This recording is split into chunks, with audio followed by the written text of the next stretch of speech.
I feel like I've seen enlightenment, and I thought it was going to be about levitating and telekinesis, and it's actually just about an increased awareness of how annoying I am.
We've got some changes. I was so nervous the first time I ever did it. We've got some changes. We've got a producer now. Coco Reed. What do you go by? Do you go by Coco? Yeah. It's my eldest daughter, Nicole Reed, but we call her Coco. And so it's kind of taken over. I don't think I've ever called you Nicole. Nikki maybe, but I think it's Coco. When we named her after Nicole Brown Simpson. Who? Nicole Brown Simpson. She was born in the summer of 94. And I was a trailer trash 17-year-old. And all of the names that I chose were horrific. The first one that comes to mind is Adorabella. And everyone wanted me stopped from all of the names I chose. And you were going to name Coco Adorabella? It just was on a list of, yeah, I mean, You lucked out on that one. You did luck out, because I got much cooler at picking names later, but not the 17-year-old version of me. And so the O.J. Simpson trial was happening at the same time. And then my mom, so then I wanted Elizabeth after my grandmother, one of my grandmothers.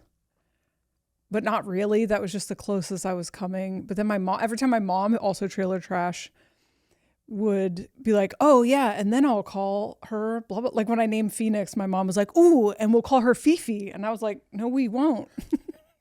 So with Coco, she was like, I'll call her Lizbeth. And I was like, nope, okay, I can't name her Elizabeth. And then my mom forced me to put, anyway, I'm not going to say her whole name. She has two middle names. And then as a joke, because that fucking trial was on all summer, I said, why don't we just name her Nicole? And then everyone was like, finally a normal name. Yes, we love that. And then I thought Nikki was cute, but then her name was never Nikki. It was Coley. And then Coco, I don't know. Coco happened on vacation. Like a kid was calling you Coco or something. I don't remember how it started, but it stuck. You have like a Coco personality. Anyway, that's Coco's the producer. Good story. That was fun. So we'll get it switched. All right. Well, you were busy. I'm just kidding. We switched couches and a couple people asked about that couch. I don't remember where you got it, but that on TikTok, they call those boneless couches because it's just pillows. It's a low rider. Makes you lean back. Yeah. It was killing me. and it was very hard to get comfortable. So we brought. It's not a good couch for grandmas. Yeah. All right. You just threw your back out 5 seconds ago. And yeah, we're still working out the kinks on the podcast. I'm sure Mark would like everyone to know that I edit the podcast. So yeah, it changed halfway through. The aspect ratio changed from normal like 16:9 to 4:3 for some reason. And I didn't even notice it until it was up. And I was like, Jesus. He was losing it. Because I went to film school and it's like, I'm rusty. The new technology I'm having to learn. But like, that is like 101 film school is like, get the aspect ratio consistent. So I have never edited video. Yeah, we know. In my life. And so it was not terrible considering. No, it was great. I thought it was. But I was not it's very long. I was not really in the mood. And so, yeah, I was editing on a program I had never used before. And then I realized like, to put the elevator music in, I have to make a thing. And I don't really know how to do that. So I made it my phone and then I sent it back. And then I don't know why that program. Yeah, we'll dial that in. We'll get like title cards. Did that. But I wish I would have gotten a video of you having a panic attack at like 1:00 in the morning, looking at it on YouTube on our TV. Because I didn't even notice that. Well, obviously, I didn't notice that. I don't think anyone else noticed it. Soap opera vibes for sure. But yeah, it still got the point across. I think people enjoyed seeing our faces talk. Yeah. Well, speaking of the podcast, I feel like I want to re-clarify a couple things. I feel like new people are finding the podcast, and we are almost to our 1-year anniversary of it. And so I'm going to change like the description of the podcast, because when I put the description up, it was like we hadn't started it yet. So there was like intentions of what we wanted it to be, and then there is what it has become. But just to reiterate that the premise of this podcast and the goal on our part is to record kind of a fly on the wall observation of conversations we would ordinarily be having. You know, it's just for years we would have these conversations and they would meander all over the place, and it would be, you know, I'm more into talking about like things that are happening and looking at that from a spiritual lens. You're more into like concepts and ideas, you know, and the combination of those things in those conversations for a long time, we would be like, it would be awesome if these could be on a podcast. But, you know, at the time I was really struggling with self-censorship, and I had really kind of internalized this idea that to have a platform to talk into microphones carries this huge responsibility, and you have to get everything right all the time. And that makes it near impossible to be authentic on a microphone, because I felt like, I can never get anything wrong. I can't, misspeak. I also have like raging ADHD. So when I start a sentence, it takes like 50 million different turns. And a lot of times I will say a half of a thought and then I'll go somewhere else, And so for a long time I felt like I couldn't.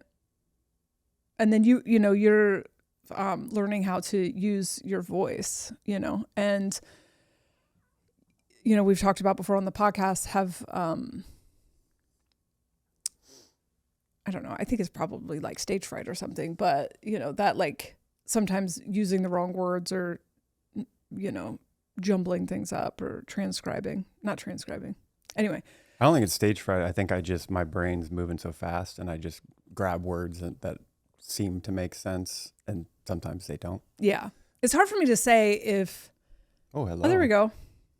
We didn't have any cats last week. I think we shut the door. This is the professor.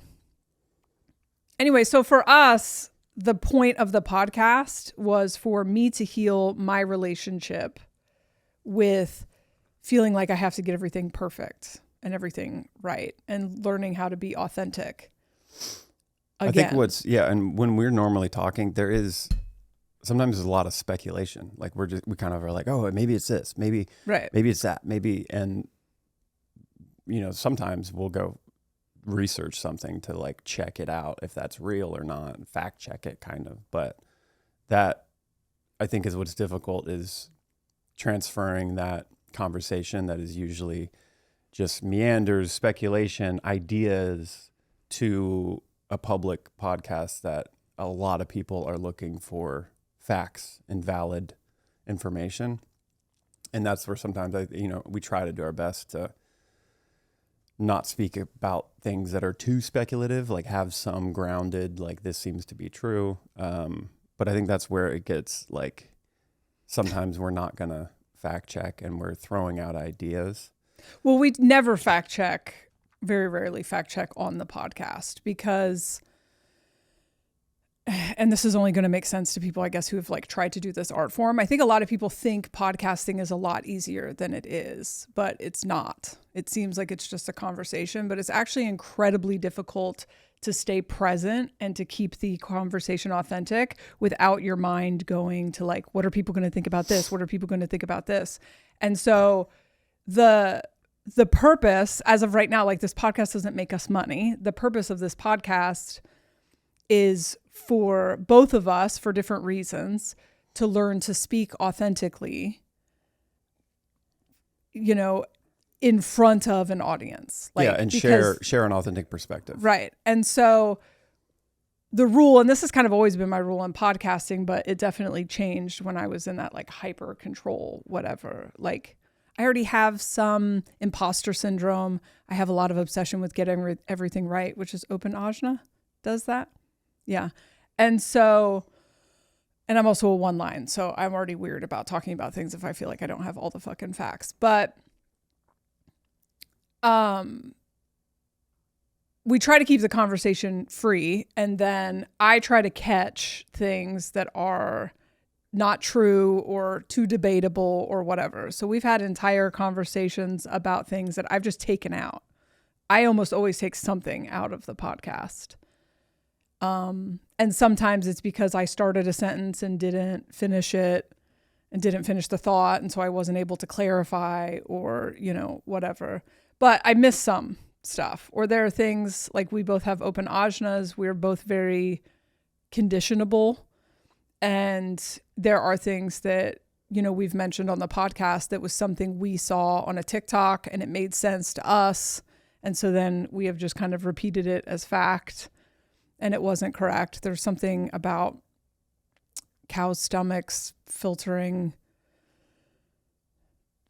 pesticides or something that we both saw on a TikTok and it made sense. But then, one of us repeated on the TikTok without the 500 disclaimers, And I think like now it's just, I think we've both learned over time to soften that language, or if we're going to repeat something we saw on a TikTok and we haven't super deep dived it, to say like, I don't know, I saw that on a TikTok, whatever. But I just want to clarify that, and I've said this before and it triggered some people. So I just want to clarify that this podcast is not where you get your facts. That doesn't mean I think it's cool to spread misinformation. It means that this is not a news podcast. This is not we're not promoting any ideas. We are exchanging ideas with each other and you're listening to that. And I would hope to God that in your private, personal conversations, you're not like filtering everything to the like the way that our stuff works is like our lives work is, one of us will pick up an idea somewhere, we'll kind of exchange it. Us, just like everyone else, are more likely to believe things that align with our own biases.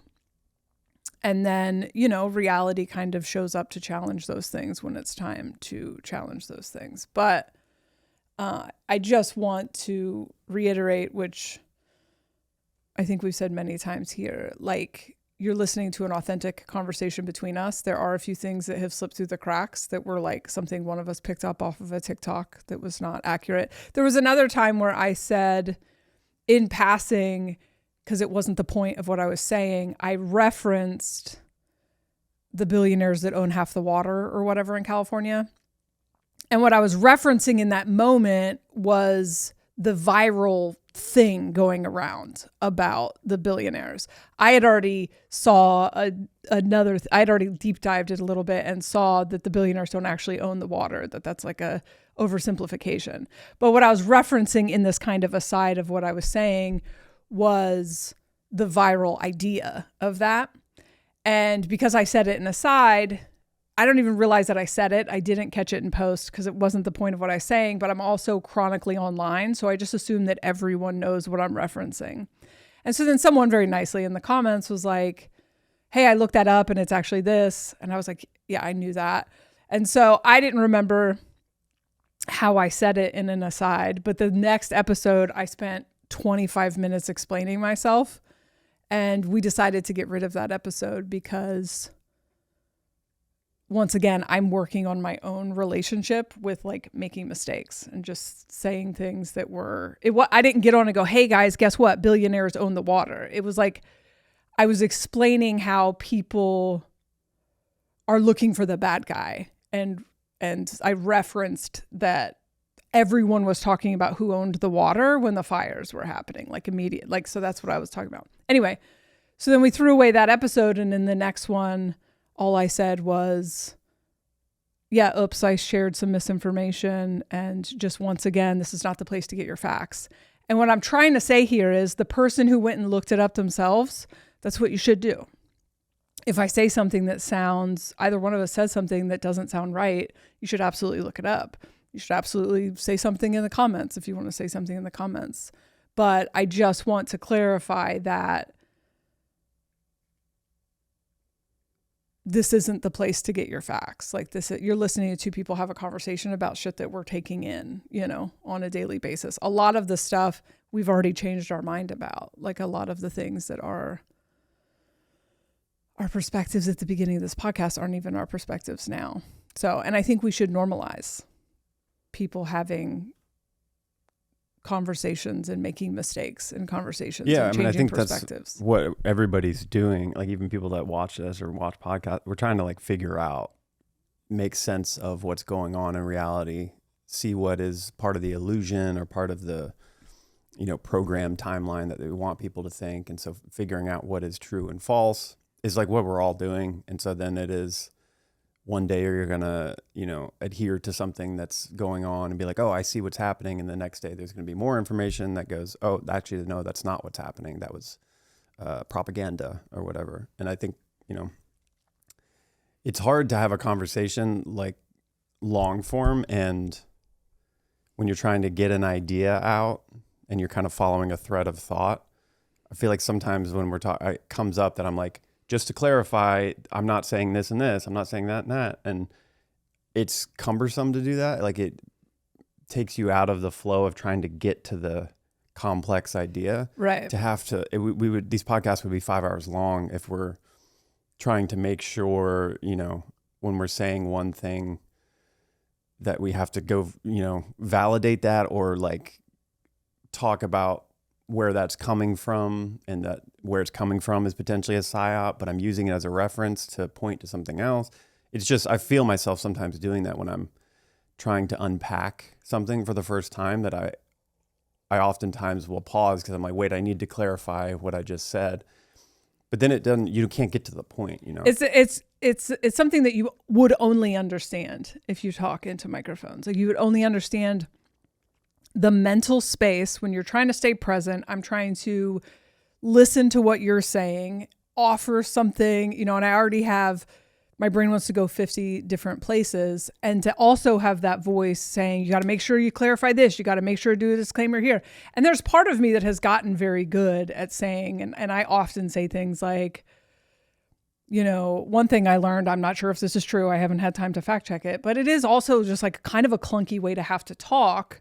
And what would be nice is if we lived in a culture where it is just assumed that people are being conditioned on a daily basis, that we're all taking in a ton of information, that I do fact check a lot of things. Like every time I see a TikTok, I go, oh, okay. And then I look in the comments to see if anyone's contradicting it. And then I go research or whatever. But it's usually only if something pings in me like, that can't really be true. But then there are certain things where I see it. I'm the one that sent you the cow thing. I'm the one that sent you the thing about cows. It was actually about if you can't eat grass fed, because we do try to eat grass fed or, organic, like local everything. But when you can't, it's like if you're out of town and you have to eat something else, it said that beef was better because it has 5 stomachs, so it processes more. And off the top, that was like, oh, cool, that makes sense. Yeah. You repeated it in the podcast. And I went back and listened today, and I guess you said, oh, and a cool science thing. But we had just seen that TikTok, and that just happens, that just happens sometimes. Like people take in something and they don't deep dive it. And I think that the conversation I see happening out there is that the problem is with people repeating things that aren't true. And I guess I don't disagree with that. And I'm by no means saying like, I never have been saying like, we're just going to repeat whatever the fuck. Like we've gotten better over time. I've gotten better over time. Like that episode was a while back at like scanning harder for that stuff when I'm cleaning things out. And then we've both gotten better at making softer statements. Like I saw a TikTok that said, not a cool science fact, but like I saw a TikTok that said, I'm not sure if that's true, but I do think the shift from the cross of planning to the cross of sleeping Phoenix is that the onus is out there and now the onus is in here. I don't know that that conversation impacts anything. It just for us was a conversation about, if we're stuck out and we have to eat at a restaurant we wouldn't ordinarily eat at, would we eat chicken over beef or whatever? But anyway, I guess just to reiterate for the millionth time that,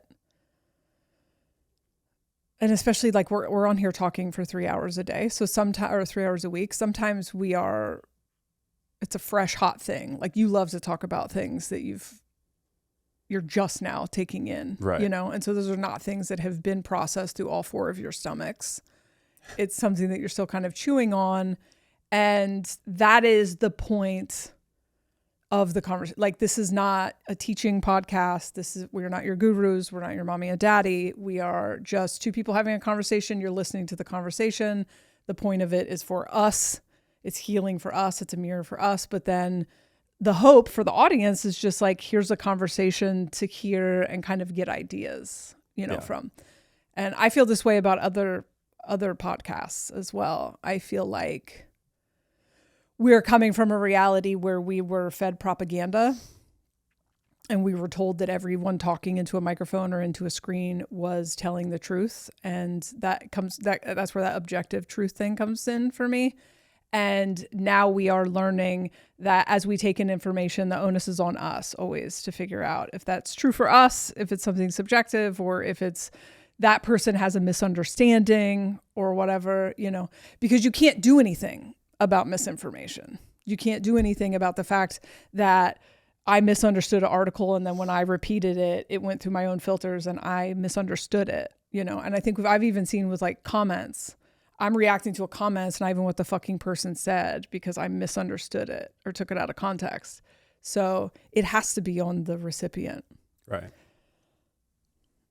But also, this like culture that everything, I'm not saying that anyone said that, but there is kind of this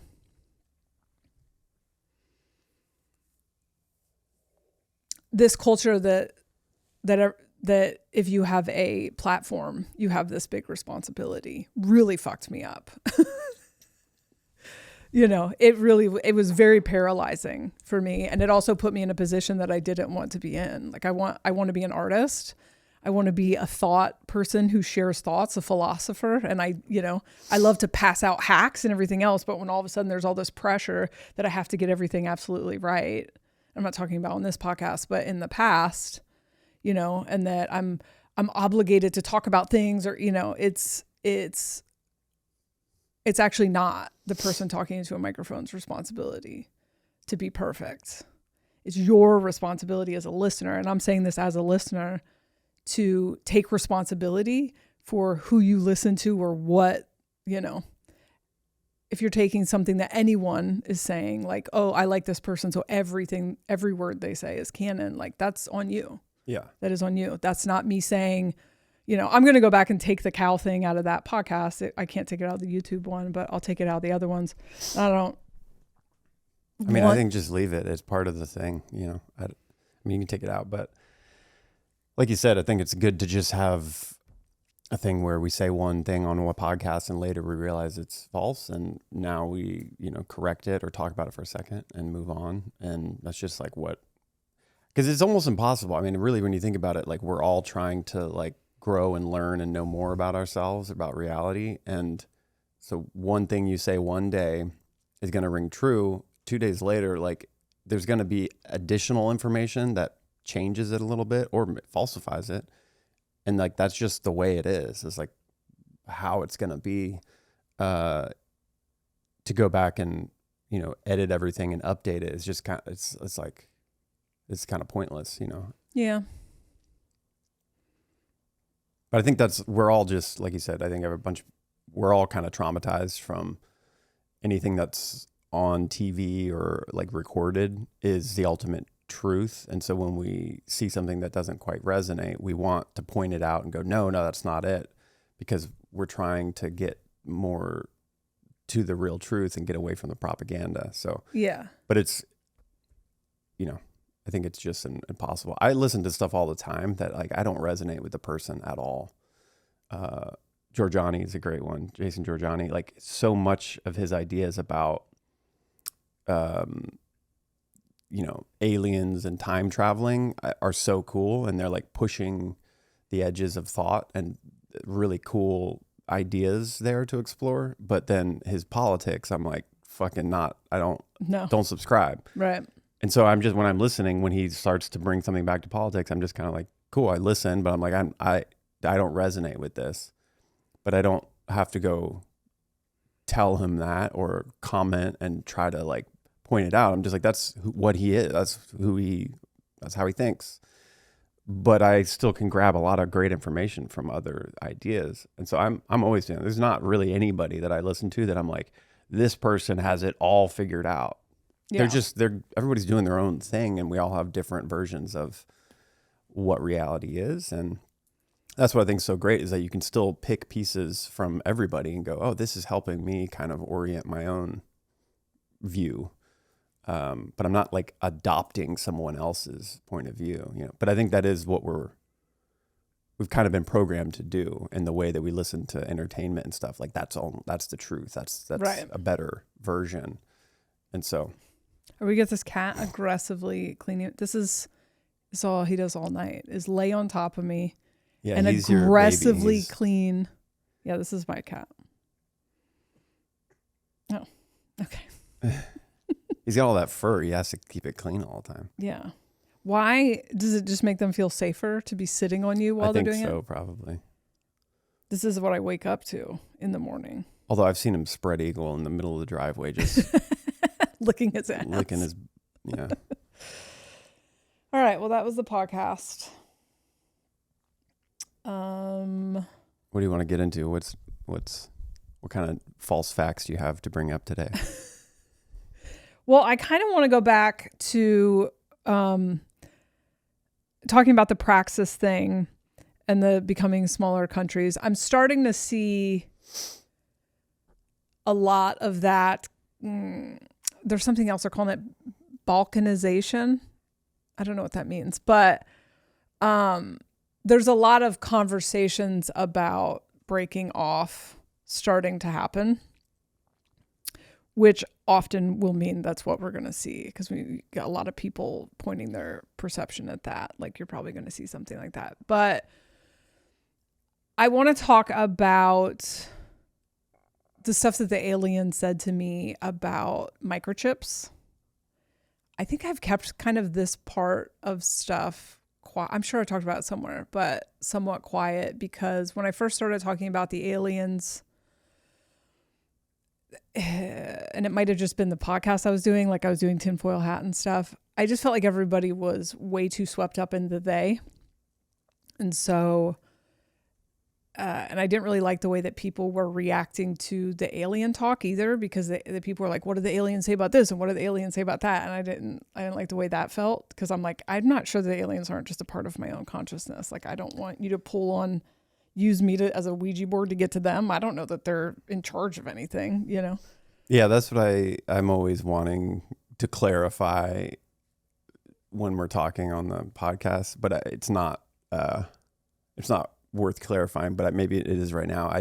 Because the way you bring it up a lot, I think early on when I was listening to Soberish, when I didn't really know you, I had that same, a lot of people at that time, like when you heard somebody going, okay, I had a near-death experience and this is what happened. And then I also, like, I talked to these beings and they're aliens. Everybody at the time was like, they've got the ultimate truth because they've got the connection to a guru alien that can see wider. And so everything the alien says is like truth. I mean, the same thing with Laura Knight, Yazig stuff. Like, the seas become this ultimate king of like truth. Yep.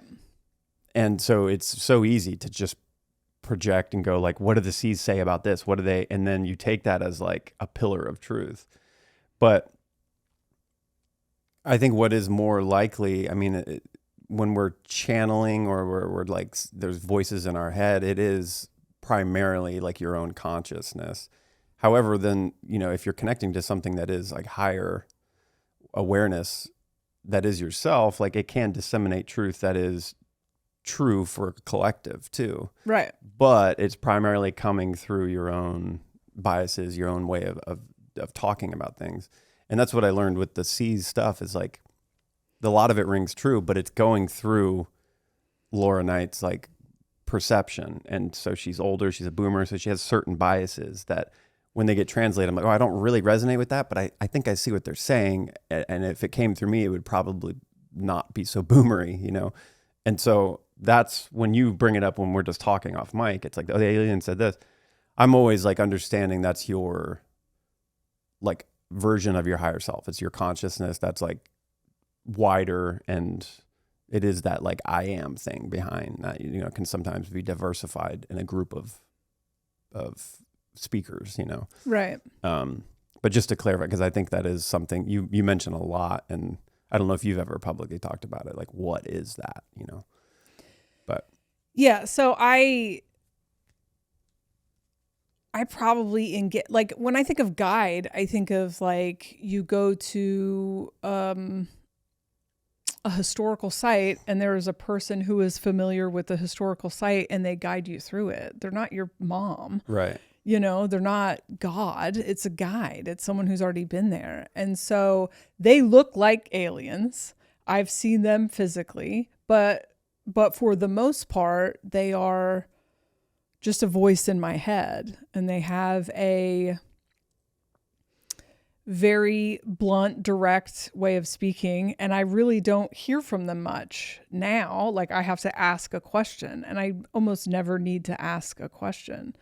But sometimes, I would say now it's a few times a year, maybe, if I'm really stuck on something or I can't figure it out,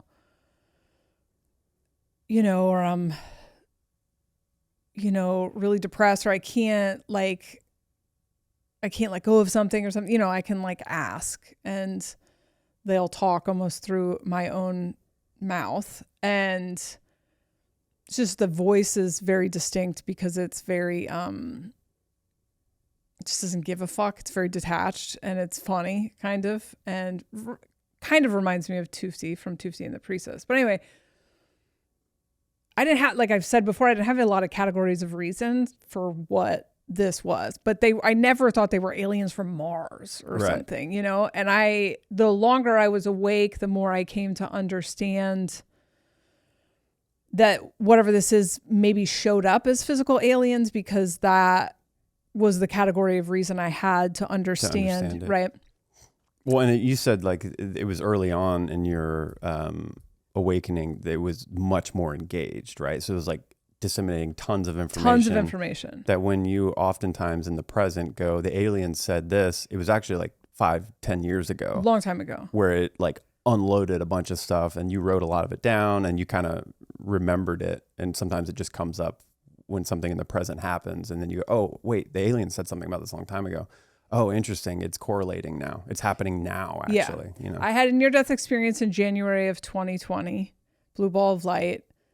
I came back to the house of, I guess, who was poisoning me and possibly why I had the near-death experience. And they left me there for 5 days, what I think was 5 days. And in those 5 days, because I was coming off of meth and was also drinking Kool-Aid filled with arsenic, I guess, I had this, like, I spent 5 days in the hypnagogic. And in that 5 days, I was in this kind of, when you're on meth too, if you sleep on meth, it's kind of hypnagogic the whole time anyway. It like keeps you in this like that one layer of sleep, which you can do a lot of really, conscious dreamlike things in that state. And so that's when I met the aliens, was in that 5 days in that hypnagogic state.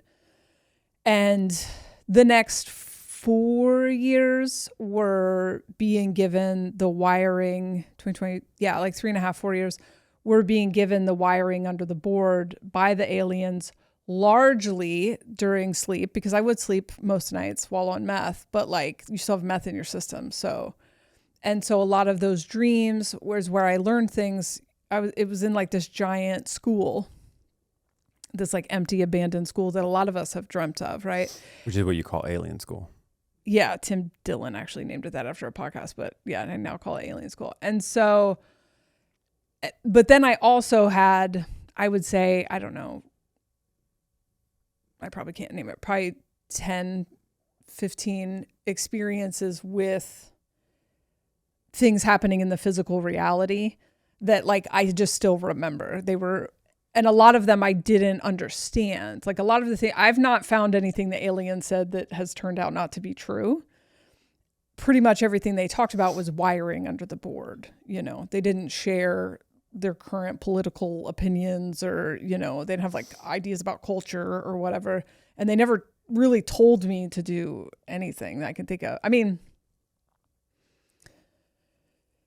yeah, so I had like the one experience which I think was maybe a year in, where they were like, it's time for you to physically see us.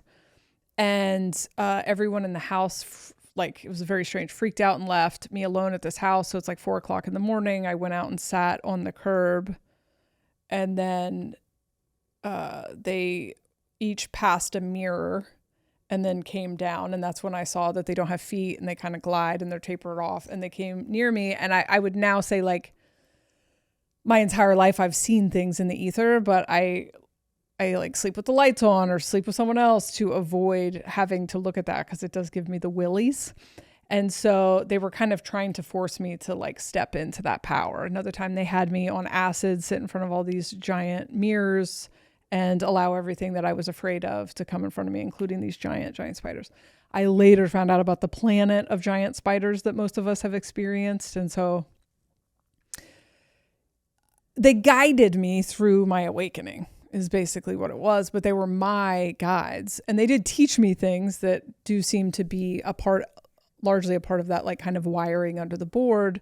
But my ability to understand what they were saying has always been limited to my own perception. And so a lot of things that they said 25 years ago, I only understand now because I've like developed more categories of reason. But so when I started talking about it in Soberish, once again, that podcast for me was about me being honest and authentic, and like not hiding this part of myself, because I didn't want people to think I'm crazy. And, you know, people liked it, but the unintended consequence was I was getting a lot of like, what did the aliens say about this? And what did the aliens say about this? And I was like, you know, talking in the microphone's a learning curve. And so I learned like, oh, people are engaging with this as like the capital T truth. And then once again, I dealt with my own feeling pressure to never get it wrong or whatever. And so I got to the point where I just didn't want to talk about the aliens anymore, even though that information is like number one thing that drives me. Like every single thing I take in, I like, does this match what the alien said? You know, because that for me, that's I can't think of anything they've said that turned out not to be true, you know. Anyway, Yeah, I think they're me in the future or something. They are my guides, my tour guides. It's funny though, because I like a lot of these concepts that are like spiritual, woo woo. There's a lot of terms people like, similar terms that people use that get watered down and kind of lose their special meaning. So essentially, like at the time, other people were having that same experience, but they were calling it their higher selves or their guides. Their guides, yeah. And there was something about it at that time, like when I would hang out with certain people and they'd be like, hey, my guides told me this and this. And a lot of the times it was, people that are learning themselves, but feel like they have an authority. So sometimes they'd be speaking into my life and be like, my guides told me that you should blah, blah, blah. And I would always be like, what? Like it always like felt wrong. It felt off. And part of it was like those terms. It was like my higher self, the guides. I always wanted to be like, can we stop before I just listen to what you say? Like, what is that to you? The guide thing. Can you explain that? Like, where is that? Who is that? How does it connect? What is, before I'm just going to trust it. And so a lot of the times I think we're often wanting to invent new terms for things that have been used previously that have kind of become watered down or hijacked or like aren't really pointing to the truth. Right. And so I like that you, instead of labeling it that, what it felt like to you was aliens, Yeah. And even that I term, just also thought it was kind of funny to call them aliens. Yeah, and all of it, as you're a comedian, so it's like but I think it did pull some more like validation to what you were describing, because it wasn't falling in the categories of a lot of people in psychosis going, my higher self told me that I need to fall in love with you, or where they're like, they kind of ruin the term. Yeah. And then when everybody keeps using it, it just doesn't ring true anymore or something. There's something off about it. And so I think it's great when people like reinvent terms to try to point further than what a term that's been used to describe something gets watered down and misused. Is like you kind of have to point further. But what similarly happens is people go, oh, whoa, she's talking to aliens, and then they deify the aliens. And so that it's just kind of, it happens. But I think even the term alien is interesting. Like when we hear alien, we immediately see a green guy, which is interesting because that's not that old. It's like Whitley Strieber was the first one. He put it on his book, and he had experiences with them. So, but then that book got just mainstream, put everywhere. And then we started seeing movies with that image. And so whenever you say alien, everybody goes, that's what I'm seeing. Even if you're like aware that there's other types, it's still so automatic, like that's what you think. But ultimately that term just means like something other. Yeah. Something that's like not human. And so in that description for you, it's like, that's very valid. It's something other than you, but it isn't necessarily little green men with big eyes. It's something, when you saw their shape, it was like more. They looked like that, but they were. But again, that plasma. could have been your consciousness 100%. Using it to understand. And I wasn't like into aliens or anything, but I felt, this guy's killing me right now. I felt alien. You know what I mean? I didn't feel from here. And so I think that that's why they reflected that back. But after I started talking about it publicly, people would be like, where are the aliens from or whatever, even watching Bashar, all the lore. I have no idea what their names are. I think it's just one, but it expresses as multiple. And I don't know. It never even occurred to me, nor did it feel like that was the exchange was for me to be invested in their personalities, or you know what I mean, like the characters or whatever. And not to say that everyone that does that is false, but that's why I say I don't know if it's just an extension of my future. They just felt like awakening guides, like that's it, like awakening tour guides. And I needed, and if they feel like what it truly feels like to me is that I have a VR mask on and I'm in a room somewhere and my friends are sitting around me whispering things into my ear, is like what it truly feels like. And that there was an agreement that when I get to this certain point, you have to help me get like preliminary through the maze. And that's why I just very rarely, I'm trying to think of the last time. I every once in a while go through things where I think you're going to die or the kids are going to die. And that would be the primary time that I'll check in and go, is this a premonition? And they're like, no, dumb fuck. And I'm like, oh, okay.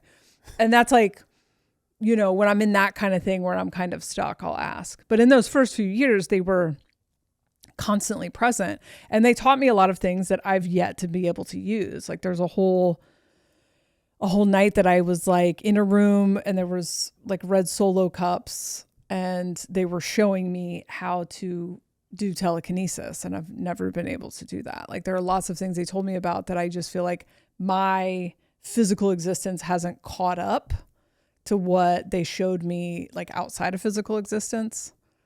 But anyway, microchips. What the aliens say about microchips? All the way back to that. What did your tour guide say about microchips? I can't remember. I'm gonna start calling them tour guides. It's way better. Yeah, it's way better. Yeah, reinvent. My tour guide said, and I can't remember if I've talked about this on this podcast. But anyway, all that to say, I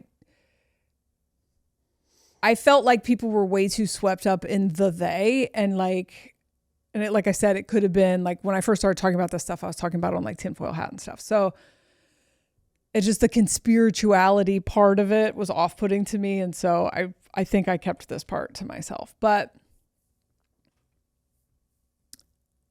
maybe not. So in a lot of my early awakening was super influenced by paranoia about they, because I think that I was just still someone very stuck in like blame and fault and good guy, bad guy. And, you know, I still had like Christianity, the devil shit in there. And, so that reflected in my awakening and very hung up on the reptilians and the agenda and whatever. And so a lot of what the aliens tried to convey, the tour guides tried to convey neutrally was going through those filters for me. And so, basically what they said, I'll try not to put too much of my current perception on it, but was that humans had kind of been ignorantly, voluntarily giving up their energy. The way that they described the parasitic race, which they were letting me call the reptilians for a while, is that humans can all create reality. They can't. And so they are very skilled at mind control. And so they trick the humans into creating a reality for them. And the example I always use of that is the way that we now call them the elite. Like once we became aware of them, we started calling them the elite, which I believe is also a trick from them because you're still saying that they are somehow above us. Even calling them the controllers, the ruling class, like those are all like, your words are powerful. You are the creator. And they explained, which does now fit in. It's so funny when I talk about this, my nose itches. This does now fit in with the fourth density stuff. Was the reason they can't create here is they're not from here, which I would now say they're not from the physical plane. And so the aliens also talked about like them putting on, like taking over bodies, but then those bodies would rapidly age because it wasn't a compatible frequency or whatever. And I think we see that with like the walk-in stuff or whatever. And so they said that as humans started to wake up and would realize that humans were like due to wake up, and the same thing that was happening to me was about to happen to a lot of people. And so they needed to do something to prevent that from happening. So they talked about a microchip, and they were going to convince people that it was necessarily convenient or to keep them safe. And this is like 2003 or 4. And so this was trying to happen in the physical reality at the same time. I feel like I've maybe talked about this on this podcast. But so at the time, there was a company called Verichip. I forget what the parent company was called. They had created something called the Verichip. They also had something called Digital Angel. This is like 2003, 2004. Digital Angel, if I remember correctly, they had already chipped prisoners and were tracking them. And Verichip was being promoted as, I'm almost positive we've talked about this on the podcast, but being promoted as could keep track of all your medical history and your financial stuff. And the same company that was making that bought all of the retail software. And so when you scan your card and it says I forget what it's called. It's Vera something, like Verifone or something. That is the same company that was making these chips. And at the time, you could, they were like starting to hand these chips out, starting to put these chips in Florida for a moment. And then I don't know what the fuck happened. I got clean around that time and it stopped. But last time I checked, there was still a Wikipedia about this. Now, anyway, so that happened after the aliens did this. So the aliens said that as people start to wake up, they are going to attempt things to try to put people to sleep, and that they may attempt to put some sort of chip into people that would take over your thoughts, basically. So you would think it was just for your own convenience or your own safety, but it would actually change the frequencies of what you think about. And we've found like there's several different scientific attempts at doing this, right? There's like something that kills the God part of your brain. Right. And so, and I've thought about this with the cell phones, because they got us to kind of voluntarily carry cell phones that are, not only little tiny propaganda machines. If you're not conscious, they are also emitting frequency. Like, we don't know, but anyway, I don't know what ended up happening to that microchip, but the idea was if you can get people to use their free will to opt into something that takes away their ability to like further wake up. Yeah. And so I think about this with the wearables thing. There's something about, obviously the data mining part is a concern, but there's something about the wearing something on your body constantly that feels, I don't like it. I would like the information that it provides, like that halo ring or whatever. I thought, is that what it's called? Aura ring. I thought about for a second is kind of cool. It would be kind of cool to know about all your sleep and, I forget the other stuff that it says, but I'm into having as much information about how your body's operating as possible. Yeah. I mean, I think I have a lot of thoughts about this idea. I mean, it's interesting that you got that information from, the aliens, and then pretty quickly there was the Verichip stuff. And it almost feels like when I'm thinking about it, that was a little early to do the microchip. Yeah. As far as like the way tech was still developing, and like we didn't have social media in the same way. 2003 you said? Yeah. Also, like, it was barely we had nothing. None. And then obviously AI was a far way off. I would say there's probably still like crazy weaponry that the military has that we don't know about. I think some people say the military is always 10 years at least ahead of what the public has tech-wise. So, but that stuff's a little harder to use on the population, like covertly. Yeah. I don't doubt that it happens.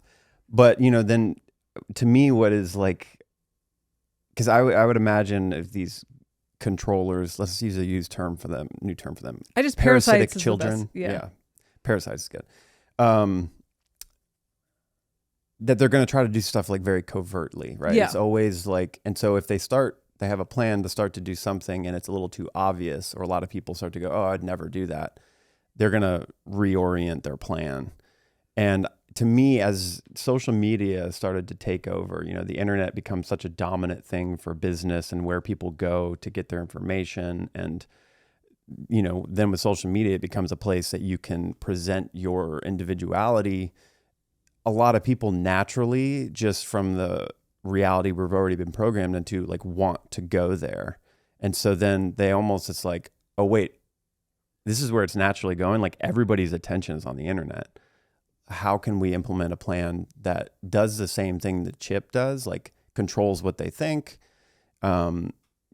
Eventually they're going to have the phones in their pocket, frequency stuff we can do there. We can do it without doing the chip, essentially, or we can get, closer to still keeping control and then eventually do the chip. Yeah. To me now, the chip has become something where they're going to utilize AI or the natural catastrophes that are happening in the world, that it starts to become impossible for infrastructure to continue in the same way. So they're going to digitize a lot of it, whether that's cryptocurrency and all these other things, that then it becomes, hey, to get your money or UBI or something, like, and to make sure you're healthy, because now we only have like one central place for health. We don't have doctors all over the place. Like, we need to, they'll give you a lot of reason why it makes sense to do the chip. Whereas in 2003, there's like wasn't enough reason to do it. You know, Right. It's like, we're not gonna be able to get everybody. But it's just, now I'll see, like, I still am amazed when I think about the way we're all really engaged in social media, and not even from the side of like, it's the propaganda that is the problem. But if you just think about, if you had a whole day without social media, where your thoughts would come from, it would come from your direct reality, and you would potentially be able to kind of move a little bit slower from like thought to thought. The way social media, when you scroll, it's like, I'm seeing an ad. Now I'm seeing somebody talk about politics. Boom. Now I'm seeing somebody talk about they're a comedian. They're talking about something funny in their life. Boom. Now I'm seeing somebody get their head chopped off. Boom. It's like so many different things in a short period of time that is controlling your thoughts, like in a very subtle way. If you didn't have it all day, like what kind of reality would you be observing? And therefore, like, you know, with your thoughts is like you're controlling your reality via your thoughts. So it's almost like that social media becomes a thing where they can infiltrate propaganda, but you're also getting propagandized by a lot of people that are just caught in their subconscious anyways. And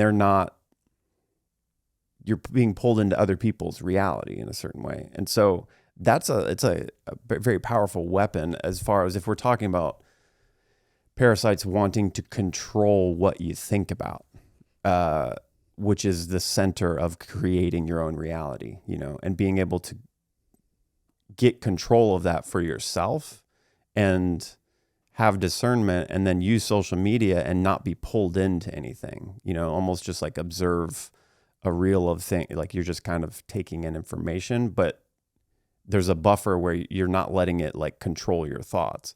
And it's not easy. You know, I think we all can like fall into kind of getting pulled into the phone for a while and then feeling off after it, and not being able to kind of be present and calm your mind. And so, see, I think all that stuff wakes people up. I think that's the thing, is like, I'm talking about just one side of it. It also is a liberating tool, which is all these things that are created as weapons. It's like, from, you know, something that the C's always say that I really like about the parasites or psychopaths or narcissists in general, their weakness is they're like hyper wishful thinking.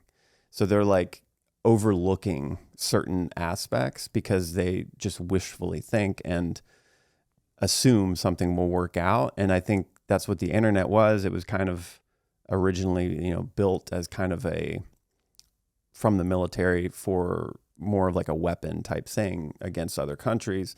And then it became something that was useful for business, but then it also became something where like everybody could connect, and it's a liberating tool because we can understand and talk with people across the world. So it becomes useful. And I think it's the same thing with social media. Obviously, it's like there's a lot of negativity to it, a lot of propaganda, a lot of like vanity kind of driven things. But then also you can get inspired by people that are awake and talking about perception or art. And so I'm not saying it's all bad, but I'm just saying from the standpoint of like parasites and like trying to prevent people from waking up, that's a wonderful tool to do it. For people that don't have discernment and are not kind of already on the path, it keeps you locked in because it's so addicting. And it is also a place where you can do business, you can kind of present yourself, you want to go to it all the time. And so something can be fed in there as like just a pattern of thinking. I would say one of the biggest things to me about it that is detrimental is the inability to be present when you're on that so much. It gets a habit of like, I see one thing, I'm bored, I go to the next. Now here's another thing. And so it hits that dopamine so much that when you don't have it, and you try to sit and control your mind, it's very hard. Your mind's wanting to go all over the place. So Yeah. like being present is very difficult with it. And that is a good benefit for the parasites, is like, because you have to be present and be still to control your thoughts to create your reality. So it's all, you know, like I think that this is, a lot of it's being used nefariously. That doesn't mean you can't use the tool in a positive way. I would say the AI is kind of the same thing. But my primary thing is with even the wearables and just everything, social media, AI, it's being created by people that are either a part of, like subconsciously a part of the parasite control, or they're just on a track of wanting to make money and have power over people. Like that is still who creates the tech.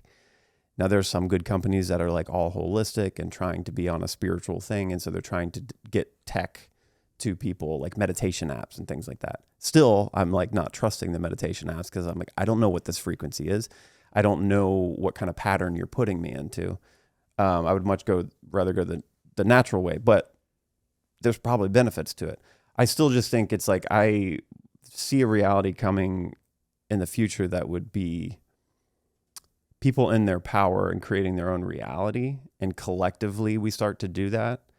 And AI and tech is involved in that. But it has to be the people that are making that, which primarily right now is corporate billionaire technocratic people. They would have to have the interest in mind to like make tech that is a tool for human consciousness, not something that's trying to capture human consciousness. And that's what I still think it is covertly. It's trying to distract. And so that's where I'm almost all of it is like sketchy to me until there's like, we know for sure we as a collective, as people empowered and autonomous, are starting to create that technology. And I think that can move extremely quickly to where you could wear wearables that are, you know, checking your health, very detailed moment to moment, and you can trust that and then, you know, take action on it. But right now it's like, is that wearable? They're using the idea of you can check your health moment to moment, but it's also tracking you for some other kind of nefarious plan that they're going to roll out at some point. Like that's where, to me, it's hard to trust any of it until there's like a change in whoever's making it, you know? Right. Okay. So some clarity. At the same time that this was, okay, so what the alien said was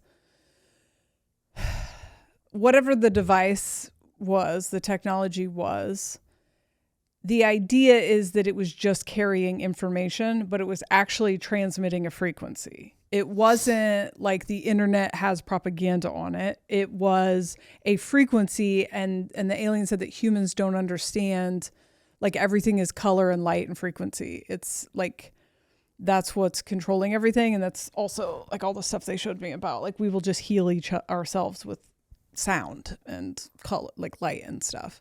But we don't understand any of that. So we don't understand, like this microchip would be, and like I'm saying, the microchip could be code or, you know, metaphor, but the microchip we would think is just holding information, but it's actually putting out a frequency. And the frequency would stop the awakening process, basically. And so it was just a block. And the kind of visual is like, you know, the visual for a lot of that was the sea turtles getting buried. So you're getting buried in the matrix.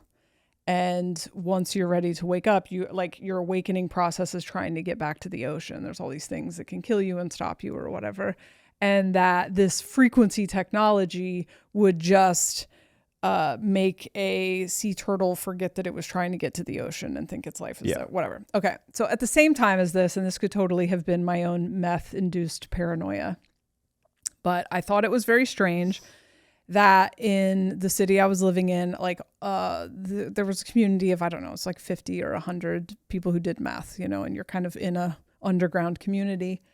And some people that I think were feds showed up or some type of something showed up and taught a bunch of tweakers how to steal identities, and they had the DMV files and they had all of the things you needed to do this. And I was very into like what people act like when they're on meth. I thought that meth was such a great revealer of what people's subconscious had going on. And so there was something I would call like newfound cluck syndrome of like how people would act when they were first learning how to navigate meth, you know? It just kind of would put all your, if you were insecure, you would pick your face, you know? If you were, like some people would become like way over the top sexual and stuff. It just really put yourself on blast. And so I didn't really trust people until I saw how they were on meth, and these people wouldn't do meth. And so I didn't really, you know, back then we used to believe if you asked someone if they were a cop, they would have to say yes, but they don't. And also I'm not sure that they were cops. I'm not sure that they were from the government. I don't know, but it was weird. And I was the only one that thought it was weird, but I also wasn't participating in the crime. You know, I didn't have teeth, so I really wasn't trying to write janky checks. But it was strange. Like, why did they have the DMV file? Like, it was odd, you know? And then when people would get caught and go to jail, there wasn't like legal precedence for a lot of this stuff. And so nobody would stay in jail. They would get right back out. And then these guys would show up again and they'd have all the files again, the stuff that the cops took, you know? And so this is happening at the same time the aliens are talking about the chips. And I realized, because I'm like, what would make people get a chip? Like, people are so afraid of the mark of the beast. Like, people would never fucking agree to get these chips. But while this identity theft was happening, like, there just was no infrastructure for it. And so people's lives were getting ruined over getting their identity stolen. And it was conveniently very, it was a massive pain in the ass. Like, now if your identity gets stolen, it's still a pain in the ass, but there is like a precedent for it. But, you know, it was very victim blamey of the people whose identities had been stolen. And it was very easy to steal their identities at the time. So at that point people are like, there has to be a way to keep my identity safe. Can you put it on a card? And they're like, well, the thieves could steal the card. And it's like, oh, you need a way to track your identity that can't be taken from you. You need a microchip. And so I see now all these databases so that would be the thing where it's like, we have to put the microchip in your hand to protect you because there's no other way to keep you safe from the criminals. But I felt like what I was watching happening was criminals this thing was being manufactured, you know? And the thing about drug addicts is like, you can't really hold down a job and do drugs. And so you kind of have to do crime to pay for the drugs, you know? And so it was kind of smart. If that's what it was kind of smart. But anyway, so then people would think that they were just getting something innocuous to keep them safe, but they would actually be getting something that would make it very difficult for them to wake up. And so I see stuff now like we have to change our passwords every 5 fucking minutes because nothing is safe. Like, everything gets hacked. Like, Google got hacked and we changed our passwords. Then it got hacked again 5 minutes later. And now it's saying, you know, you should use what is it? Is a token,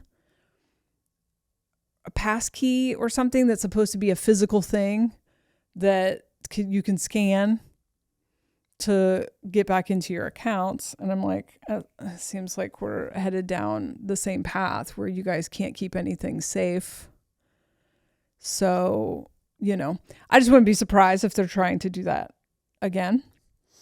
But at the same time, so there was I believe the inspiration about the wearables. Oh, it was a TikTok and I don't think I saved it.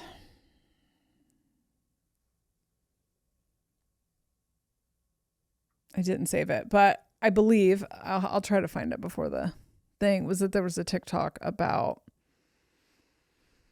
I think it was the patents. I don't want to butcher this on the episode where I said, talked about misinformation, but that the wearables were maybe transmitting more frequency than is just for the information that they're gathering. And so I just think that's maybe an interesting parable, and it's parallel, and it's definitely something that I'm drawn to. Like, I'm drawn to these companies like Mark Hyman's, I forget what it's called, but it, like, they take all these blood tests and then you can look at your own blood work and, you know, work with AI and stuff. Like, I do think that's kind of the future of medicine. And I did consider getting one of those Aura rings. And I do think, like, if I put on a ring and then it started fucking with my frequency, I do think I'm sensitive enough that I would figure that out. So I think it's probably more of a gateway drug to kind of normalize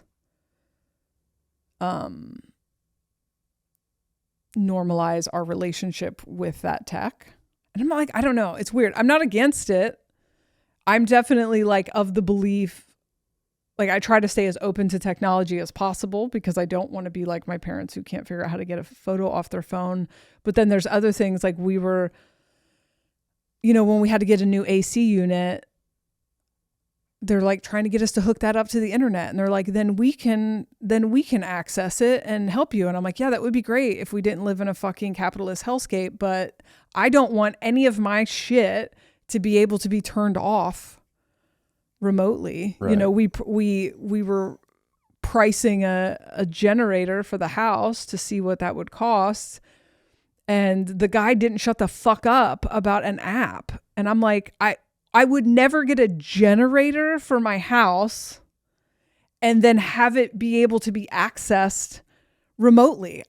We turned off the thing for the car. So it's like, I don't know how you guys can't see that all of this, like, convenience stuff, a lot of it leaves it open to, like, if they did decide to turn this into a technocratic hellscape, where they can turn your car off if you misbehave, or, like, you know, we're in a terrible position with a natural disaster. I don't want my generator to be remotely accessed. Actually, that would defeat the entire purpose of the generator. Yeah. So, yeah, I don't know. I don't remember why I wanted to bring that up. I think there was a TikTok, but I forgot to save the TikTok in the thing. Yeah, I don't doubt that there's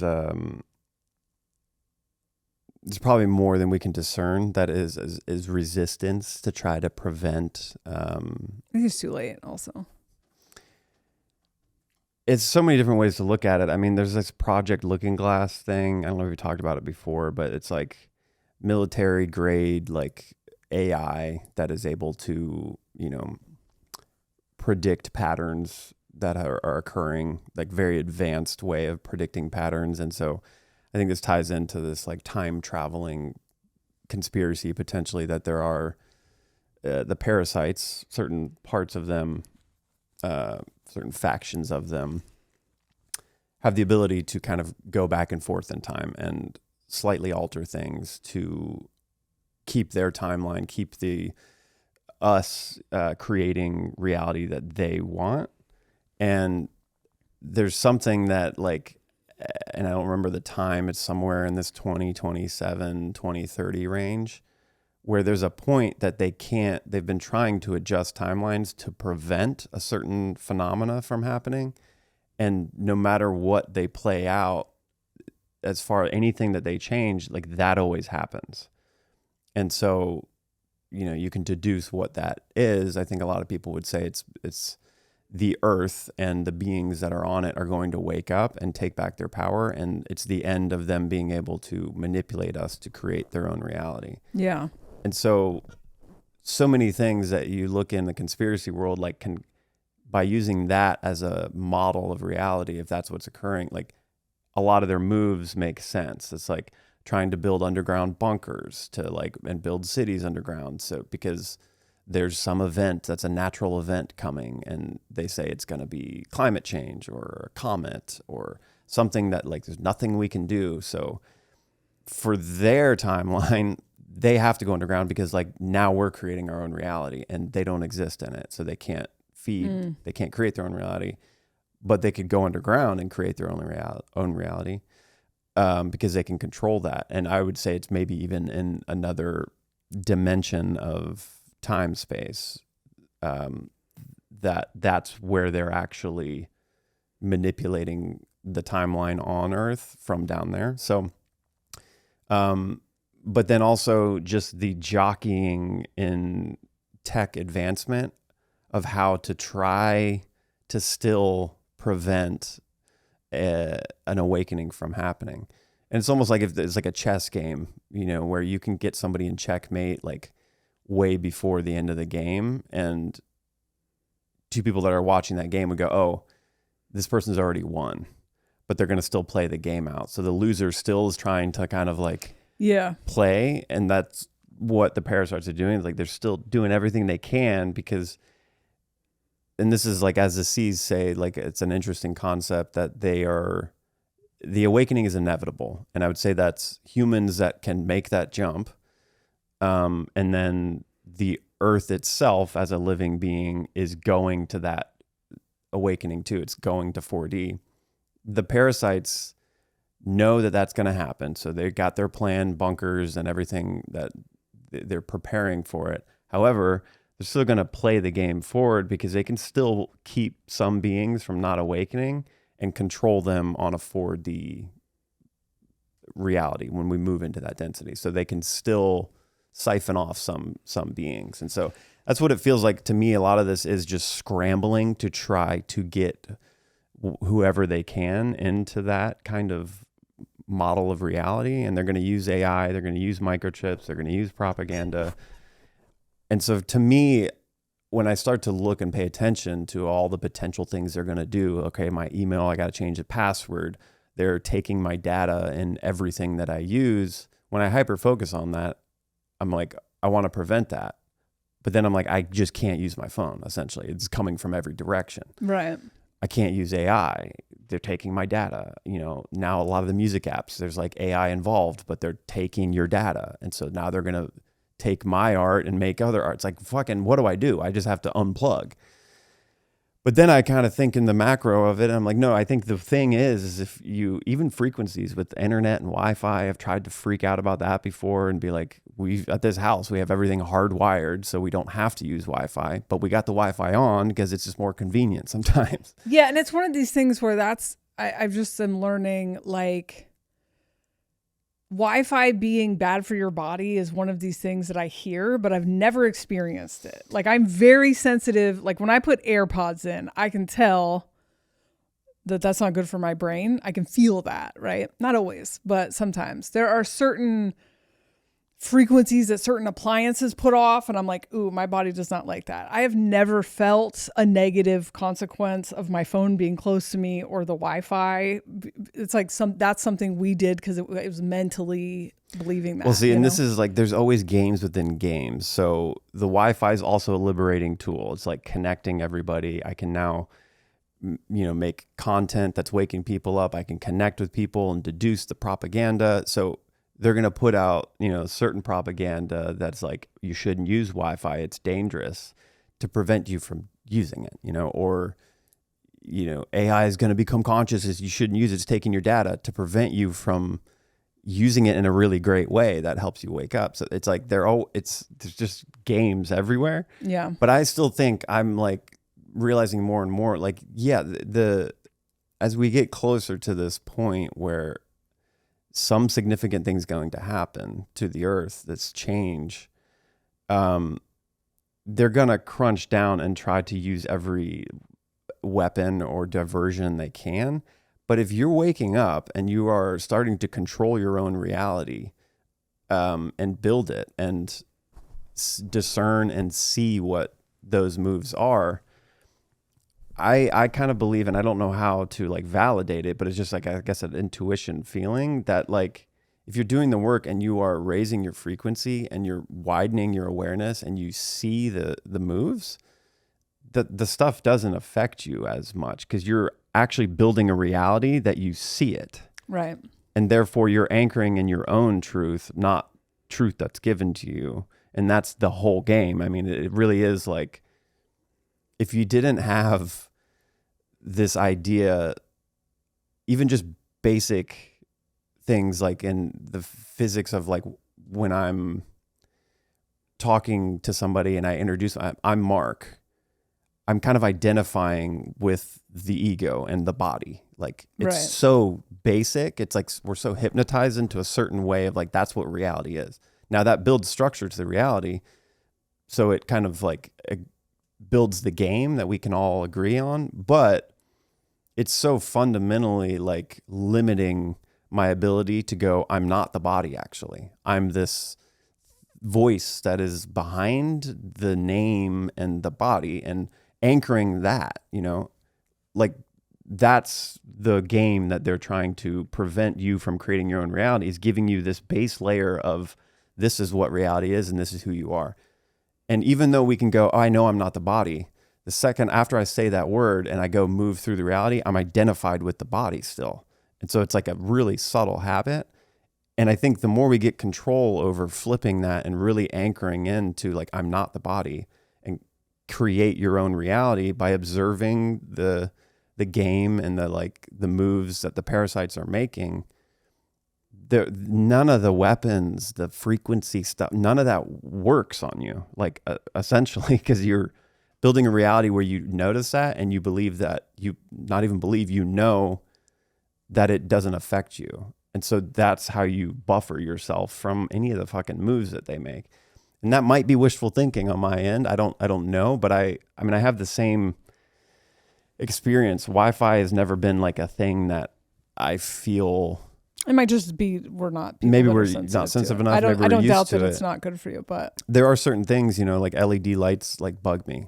We both agree with that, and so we have a lot of incandescence. But I just think there's certain things that the tricks that they're going to try to pull, when you focus on them and see all of them, it can kind of wig you out and make you feel powerless and go like, well, how do I eat clean food and create a clean house where I'm not getting inundated by any of these weapons of frequencies? And do I not use AI? All of that. It's like when you're focusing on that, you're in a way like playing the disempowered game.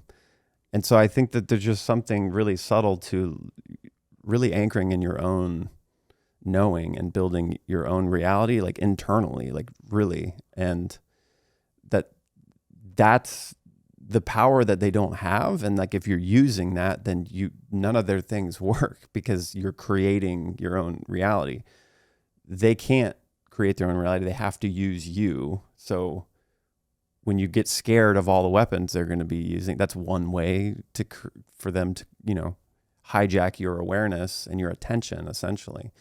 The thing to me is like the attention. It's when our attention is looking at whatever they're doing too much and taking that in, like that's where they control. Like just control your attention, you know, essentially, because that's where our attention goes. We build a reality on that, you know.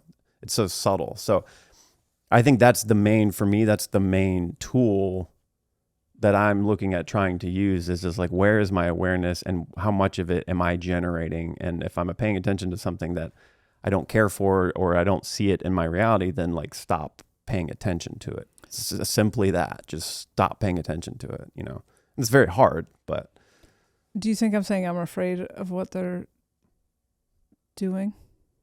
No, I don't know. Sometimes I say something and you think I'm talking about you. I'm spitballing the thing that you brought up, just as a microchip and weapons and stuff. So I'm just bringing an idea up, a perspective. I'm not saying you're scared of this or you should be stepping into your conscious. I'm just spitballing ideas. Yeah. And that's even what I was saying before. Like when you said, just to clarify, it's frequency. Yeah, I know it's frequency. I know that's what I'm talking about. It's all frequency. And some of it is legitimately, I mean, there's like, you can look in like public records of military, like they have crazy frequency shit where they can turn off the God center in your brain. Like they have it and they use it on enemies. Who's to say they're not using it on the public? No, you can't know. I mean, and then they've done public experiments like in, you know, 60s and 70s on cities where they did the shit, and it's like public record, and they were experimenting with frequency weapons on cities, you know, and it didn't go well. And they just try to cover it up and we all forget about it. But I think that's a huge thing. I'm just bringing up other, like, trying to connect pieces that I see too, and stuff that I've like researched to just add to that, you know. Yeah. But I'm not saying your thinking is wrong or something. Yeah, I'm not afraid of it. I don't think it doesn't appear that any of their plans are going to work at all. And it already seems, and that could just be the pockets of reality that I'm looking at, but it already seems too late. And that's what Project Looking Glass says. That's what it feels like to me too. It just, and that's why I sometimes veer on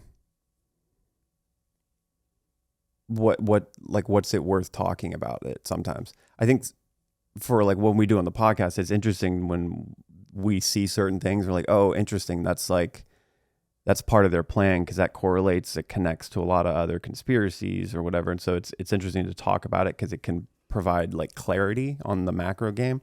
But if it ain't going to work, it's going to get maybe more chaotic, you know, and that's interesting to talk about because there's like some preparation, I would say, like needed for full infrastructure collapse to continue having a life that you want to have, whether that's like power and food, we don't know. But in general, if it's not going to work, if we just come to that conclusion, then the only game in town to me is this like focus on your inner world and actually building your own reality. The difficulty with which that comes is like, where's your attention? How pointed can you get your focus on one thing that is pure and that you desire without it being a shadow or being a projection or a fear of what, you know, the parasites are doing. And that's kind of what I'm saying is like, that's the protection, is actually building your own reality. Like we all talk about it all the time, but like, what is that? It's actually very individual and difficult to discern what that is. And it's just this inner kind of game. Right. It just is, sucks I don't have the TikTok that I wanted to talk about. So I guess I was just trying to connect the same thing that they pointed out to the TikToks that I had seen, but I would have to like stop right now and search and try to find the TikTok. Yeah. For that. I don't think, I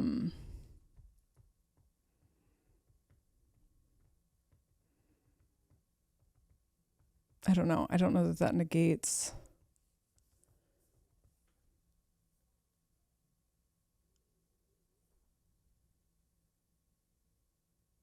Yeah, I don't know. I don't know what you want a podcast to be about. If it's just create your own reality.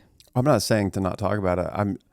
I'm just saying in my head sometimes, I think when I'm watching TikTok and stuff and like seeing ideas of microchips or data being taken or AI taking over, any of that stuff, it's really interesting to me a lot of times. But then every now and then I'm like, it does get overwhelming where I'm like, if you look at it too much, like it can become overwhelming with like, what do you do to prevent it? You know? Well, don't wear the wearables if you find out of that course. It has a patent. And I think most people know that to not like jump in, that people that are starting to wake up and like realize it, they're not going to do that. But, and I don't know. I might just take this entire section out because I thought that I had the TikTok here to listen to, and I don't now. So is it TikTok providing something that you didn't say or something? If I remember correctly, I don't know. So I just have you don't ever have anything you want to talk about on the podcast. So I try to keep a list. But I'm so confused. I'm loving this conversation. A list of things. Yeah, I don't know. I might be about to bleed. I keep a list of like things that we talk about that like, oh, we can bring up again or TikToks or something to kind of like start a conversation. Yeah. And that's like so cool. I think that's great. I'm pointing out specifically like in my own day-to-day reality, like trying to view everything from a place of like, what is the propaganda game? What are they putting out that is like false? And where's the chess moves of the parasites? You know, if I'm not always looking for that, but if I start to see shit in reality where it's like the big news thing where like everybody's paying attention, I'm looking for like, what is the lie? And all I'm saying is like from the macro part of it, like being able to discern that truth is one thing and then talk about it. And like, that's what we're doing all the time. But also, where's your attention? Like that's what building the reality is. And I'm not saying I don't have it figured out. I just, that's where the protection is. And that's how you build a reality that the parasites don't control, is that mechanism. And when I then look at technology and reality and the way it operates right now, everything is about that. Everything's about your attention, whether it's the news, politics, division, fight this, fight that, race, just the algorithm on TikTok. It's like built for you. It's grabbing your attention, and it's addictive as hell. And I love it. And I get a lot of growth from it, and I learned stuff, but also it's giving me something to put my attention onto instead of me generating my attention. And that's all I'm saying is like, that's at some point, like that's the ultimate game that prevents any parasitic control, whether it's frequency, sound, microchip, anything, is in that area. And so I'm not saying we shouldn't talk about any of this stuff, but I think in my own life, sometimes I'm looking at things and I'm like, how much is this taking away from potential time and effort put into like an inner world of like focusing on things that are in alignment with the reality that I want to build. Like that's where it's coming from, is where's my attention. And so I'm just bringing that up as like, it's an interesting, I mean, this is like, you know, Taoist Zen stuff that people talk about. It's like all over Eastern mysticism and stuff, is that concept. And I'm just bringing that up as like not a counter to talking about cultural phenomenon propaganda. It's just, I'm curious about that. And like, I like talking about that subtlety, because that's really what that's the ultimate game, right? It's like, if there's beings that can't build a reality, they use our attention to build their reality. Being able to pull your attention away from any of their games is how you end that, you know? Right. Which is I think it's a little less literal than that. I think it's, you know, we create reality through mythology, through story. And so it's the story that they get you to tell. I don't think it is so manual or so mechanical that it's like, I'm not going to look at this. I mean, I do agree, if everyone divested all of their mental energy from the internet, I don't know. I think the internet is what rapidly increased awakening, because it is so much information and you're and I falling through 100% agree. so And I'm not saying sterilize yourself from digital tech and like don't look at the internet. I look at the internet every day, and I'm saying it liberates. Where is the attention? Are we? I'm not saying you, but like just anybody, is how much of it is like attention? How much is it being given to you, and that your attention then goes down these subtly, it quickly can go down thinking about the they and that what they're doing, and where is the muscle to like generate your own awareness and like your own attention to like view those things, but not get pulled into a certain line of thinking. View it for data collection of, oh, interesting, this is where the collective seems to be. This is what the propaganda is leaning this way now. Okay, interesting. So we should not do this. I should do this. Like that's all data collection, and still keeping my awareness in viewing it as for what it is, not being pulled into it. But it's just so subtle to me. That's all I'm trying to point out. Like, as an experiment, if we all didn't have our phones for a week, Like, would we be building reality differently? What's the potential there? And just as to like get more of a pulse on like all of the social media and all of the distractions, like how much of that is corrupting our own ability to kind of really build our own reality from an inner place, you know? Yeah. That's all. You don't like that idea or something? You feel like I'm in contrast to you? Well, I'm having whiplash from your latest transition, and so I feel like for a while now, almost every conversation gets taken back to the deceptions of the. And I'm not saying we shouldn't do it's- that. I'm bringing out this like other idea about reality that is like very macro and is also something that like I think I've always had. No, I think we've all always had. I mean, I think it's the baseline of like, yeah, attention, energy goes where attention flows. Like you create your reality. I believe you create your reality through narrative. And so to me, the conversation about the they is the reason I said I didn't want to talk about the parasites for a long time is because the way that people were engaging with the elites was that the same way they still fucking engage with them is like, they are these all powerful beings that are in charge of you and make all of the decisions for your life. And right. It's like, that is true because that's your fucking narrative. You guys watch the World Economic Forum and then you act like these people are going to get to make these decisions without our consent. The people who are in power because we fucking put them there with our belief. So to me, it's like, you know, let's say there's a bear that lives in your yard. I don't agree with fighting the fact that there's a bear in your yard. There shouldn't be a bear in my yard. It shouldn't be, you know, it's like, that's a waste of time. And so I see people engage with what, you know, the power hungry parasites do as like, it shouldn't be. Well, it is. So fucking now what? I personally would be strategizing. Like, let me learn when the bear is where, when the bear sleeps, when the bear eats, so that I can find a way to get out of the yard or get the bear out of the yard. Yeah. And I'm on the same page. I mean, that's what I love the sea stuff so much is because it was deep diving a darker part of reality, and that a lot of people get disempowered by that and see the enemy as like impossible to, you know, fight or control or get rid of. But it was to understand the predator's game, to understand their moves and where to go.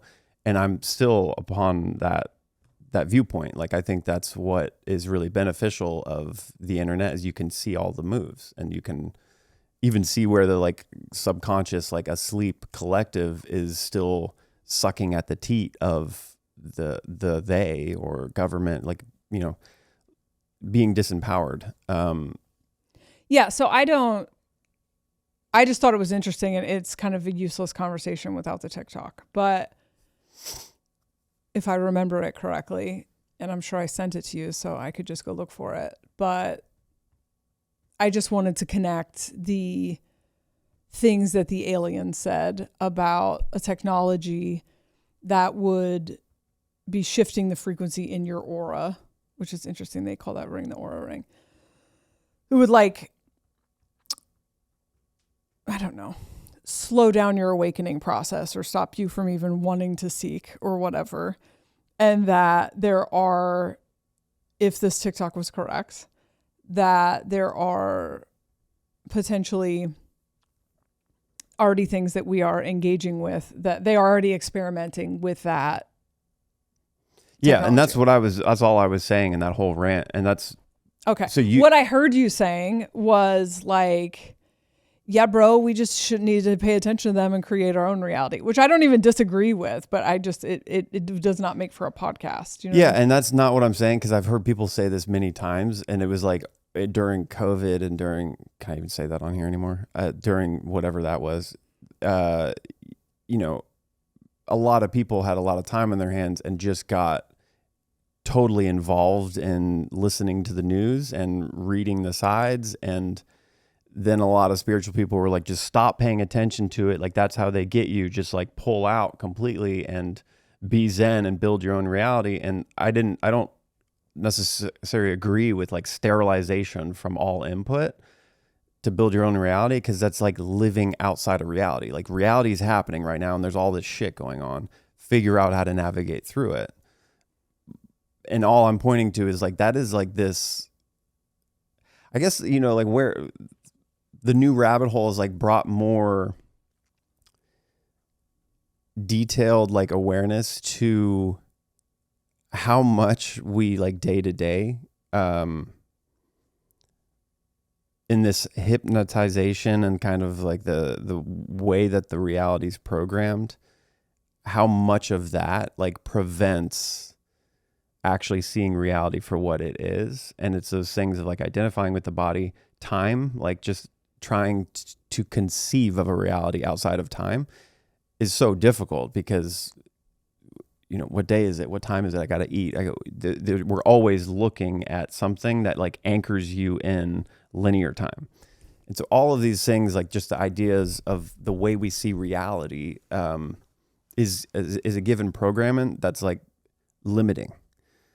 And so to try to find that place where you can like flip that around and go, okay, I know I'm a timeless being. I know I'm not my body, and move every minute of the day like from that place, that there's so much potential of like everybody doing that you build your own timeline, and the timeline that is the parasites like just ends. It doesn't, and maybe this is just what's going to happen in 2 or 3 years. Like there will be so much ridiculousness and the way that everybody keeps giving, you know, external authority power and convinced that they're going to save them, and it doesn't work. Like the stuff that's happening with Trump and the Epstein files, all of that like is eventually going to make everybody go, fuck this, I don't care about anything. And then that will happen naturally, is that we'll all just like adjust to a new way to view reality. But I think for me, I'm just seeing some more of those subtleties, and I'm just bringing them up, not as in contrary to like viewing the propaganda and talking about it.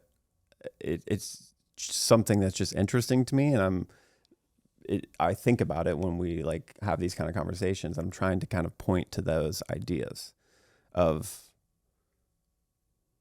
like legit, like mechanically, how do we do that? You know, move into an awareness that's not been given to us as these subtle ideas of identifying with the body or any of those things. Like how to flip that and stay in this place of like actually building your own reality in the way that you see the world and the way that you relate to people, which is, we talk about it all the time. I'm just kind of like, it's interesting to me. I'm not saying I know it. I don't, or that what we're doing by talking about social things that are happening is bad necessarily.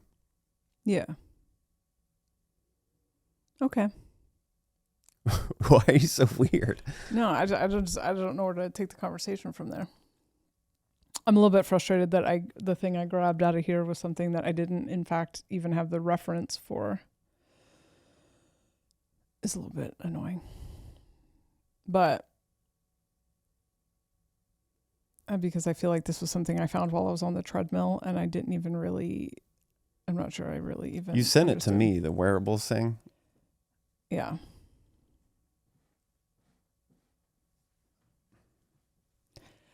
I kind of noticed this last week with our episode last week. I don't know. I probably need to go get some coffee or something.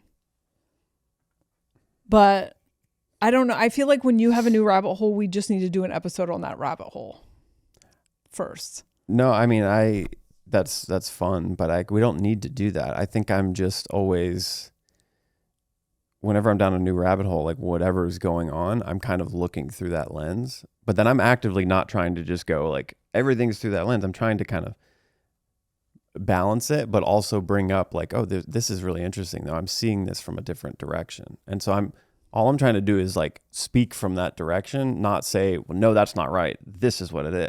I'm never. Yeah, I'm not taking it that way. And so I think sometimes it feels counter, but I'm like seeing it from a certain perspective that's interesting to me that I haven't figured out yet, but I'm trying to like put the pieces together based on a new rabbit hole that is provided like a different perspective that I hadn't connected yet. And I'm always, those ones are like, a rabbit hole is only good to me if it's connecting to everything else that I've already looked at, Right. in ways that I still have to figure out. But a lot of them are like, oh, that all checks out. Whoa. And that opens this new awareness and that I'm working to ground in. And so on the podcast, it usually in the moment something comes up and I'm like, oh, what about this? This is interesting. Not as like a definitive statement. It's a spitball. No, I get that.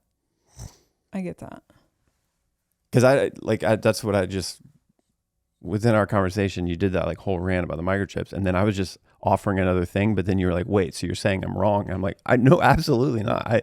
I don't know if you're feeling it that way or you're listening to me,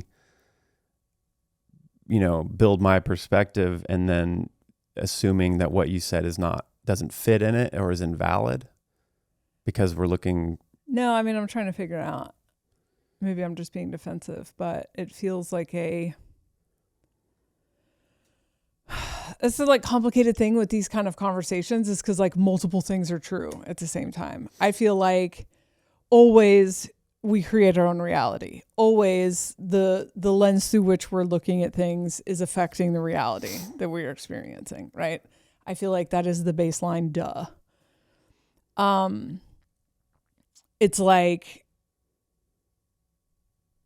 it's that thing we talk about sometimes on the podcast where it's almost difficult to make a point or to have a perspective or to have a stance or to have anything to talk about when you're in that super zoomed out perspective. Cause it's like, yeah, none of this is real. You and I are one. Okay, cool. That's the end of the podcast, And so I feel like the rabbit hole you're currently in, which I'm not saying that in a like demeaning to the validity of that perspective at all. That's not where I'm coming from. It's something I believe, definitely, but it is one of those things that I don't think we are embodying that yet. Like, and I don't think you can decide to embody those things. Like, I do believe we are all one. I do believe everyone I interact with, everyone I have conflict with, everyone who's ever abused me or hurt me or anything is me. That is not the place I can be in. I have to be in separation consciousness to heal those things or to process those things. 100%. And that's what to me, the statement, there's something that I'm like becoming aware of. This isn't about our podcast, but like other spiritual people that talk and have content creators. A lot of true statements are said that are at its core, they're pretty abstract actually. And I've always noticed this and haven't been able to verbalize it, but like certain people will say like, okay, I am not my body, or we're all one. And so like, that's it. And they're like, yeah, okay, that's the end of the podcast. How are we all one if I'm sitting here and you're sitting there and like you have a whole different subjective perspective that's different than mine, and also a huge part of reality is subjective? How are we all one? Like it's so abstract that like I can feel that that's true. We're all one. I'm trying to talk about how do we rationalize that idea and make it make sense? There's an objective truth, we're all one. But subjectivity and individuality, identity is huge, especially this Cross the Sleeping Phoenix thing. It's like all about individuality and autonomy. How is it all one?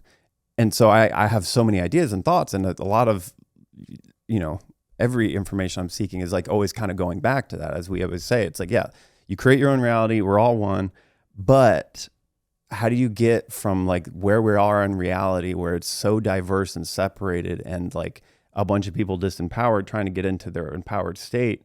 You don't just go, oh, we're all one and fix it. Because obviously like we haven't done that. And so that's all I'm trying to get to. There's like abstractions that are always said as truths, and internally people that can hear it go, oh yeah, that rings as true. Cool. And it might help for a second, like let go of, your hatred towards somebody, because you can go, oh, okay, like you are a version of the one, and you're me. Like we have the same. We're all human. We have the same thing. So you don't need to be my villain anymore. But mechanically and like rationally, I'm trying, like, it's interesting to talk about the in-between concepts from, I'm obviously like separate of you, and I'm having a subjective experience that's very different than yours, but we're all one at the same time. How it's like so many abstract things like that are said in podcasts. We're not like necessarily doing that all the time, but you know, here and there. And I'm just interested in the in-between space there that often isn't explored. And maybe this isn't the place to explore it, but. No, I definitely think that, you know, that's why I said we should just do an episode on that conversation. I just feel like the last couple of things I've brought up, they get turned into that conversation in a way that I don't even know how to keep having the conversation. Really? I feel like I'm not meaning to hijack it. I'm just trying to add to what you're saying. And maybe I'm being reactive. I don't know. What I'm experiencing you as like, and whatever, this wasn't like I was just trying to get the conversation started. This isn't like, I can't even remember the fucking TikTok I watched. So it's not like a hill I'm trying to die on. But I guess I was just trying to draw a correlation between what the alien said about that technology and potentially, and I'm not even saying like don't wear wearables or like I'm not going to wear a wearable. It's just, and I think it's I really like. And then I feel like you went on a thing about like not paying attention to that stuff or living in fear. And so then I was like, do you think that's what I'm saying? I said that as a side at the end because it was kind of a like in my line of thinking as I was talking about it. I was like, but then there's also this, like, how much do we pay attention? And I was offering that as a Band-Aid to what I sometimes, and I'm sure a lot of people feel overwhelmed with. They're collecting our data, they're frequency firing frequencies at us, they're poisoning our food. It's like, it becomes like, God damn, you know? And for me, I'm like, when I'm in that state, I'm like, oh yeah, but like I create my own reality. Like how much do I want to pay attention to these things? I should be paying attention to them in some form because like we eat better food. We try to prepare and kind of prevent it.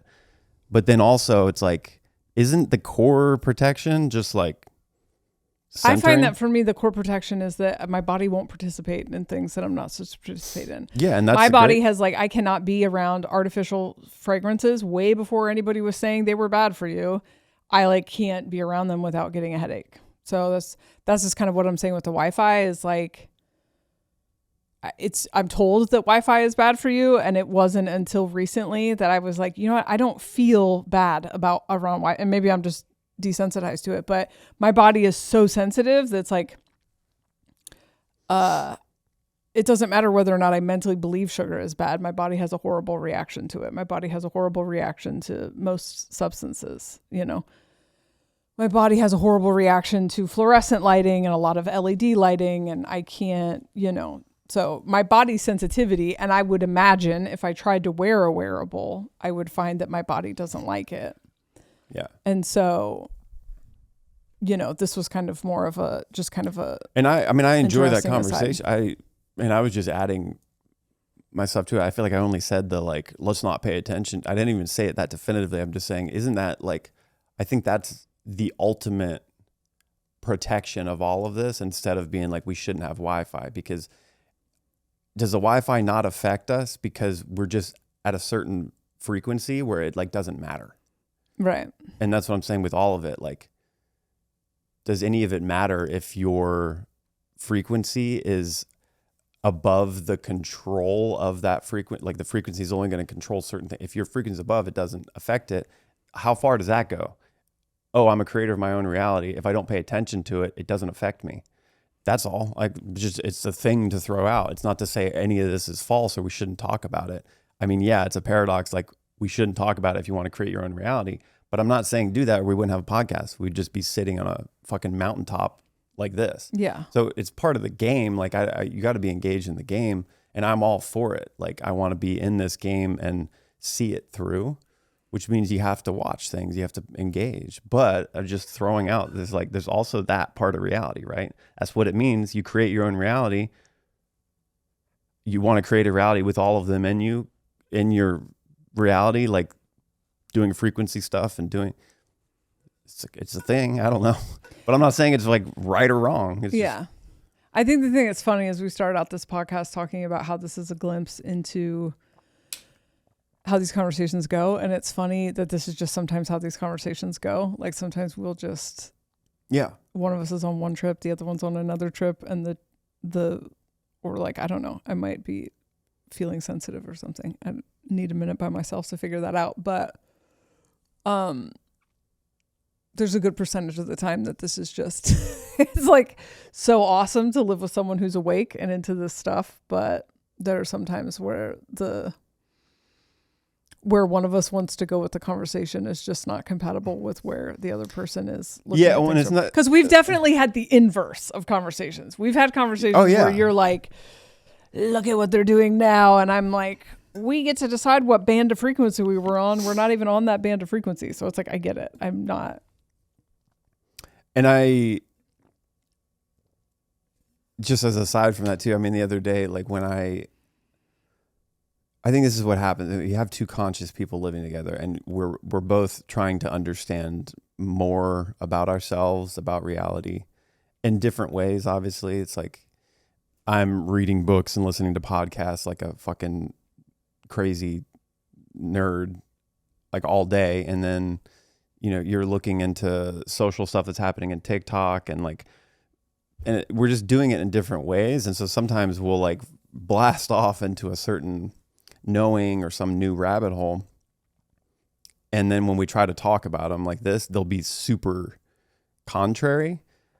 Now in actuality, we're not like arguing about it, but we're trying to kind of widen the scope of knowing, and so they can rub up against each other and feel like we're saying you're wrong or I'm right and you're wrong. But the other day when I like started this rabbit hole, like it kind of just happened to me. And I talked about it last time where I was like, went into Gnosticism for a minute, and all of a sudden this quantum thing popped up, and I was like, whoa, what is this? And then it hit me like a train. Like there was all of a sudden this new way of looking at reality that like cascaded back into every other rabbit hole.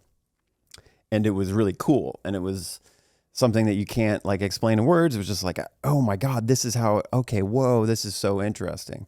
And it wasn't like anything profoundly new, but it was an addition to like just everything else that I have been seeking. Yeah, it's like something but now you know it harder. Yeah. And so my first thought, you were out of town, which it always happens when we're kind of separate. Like one person goes through a download and it's like, oh my God, when we get back, I got to tell you. And that was the first thing I thought, is because I was like, I need to try to explain this to you because I'm fucking out in the abyss right now.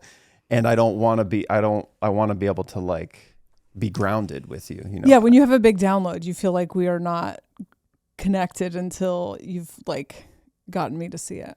Yeah. And I also know it's like impossible for me to have we can't exchange that inner experience of knowing. You just have to try to dumb it down into words.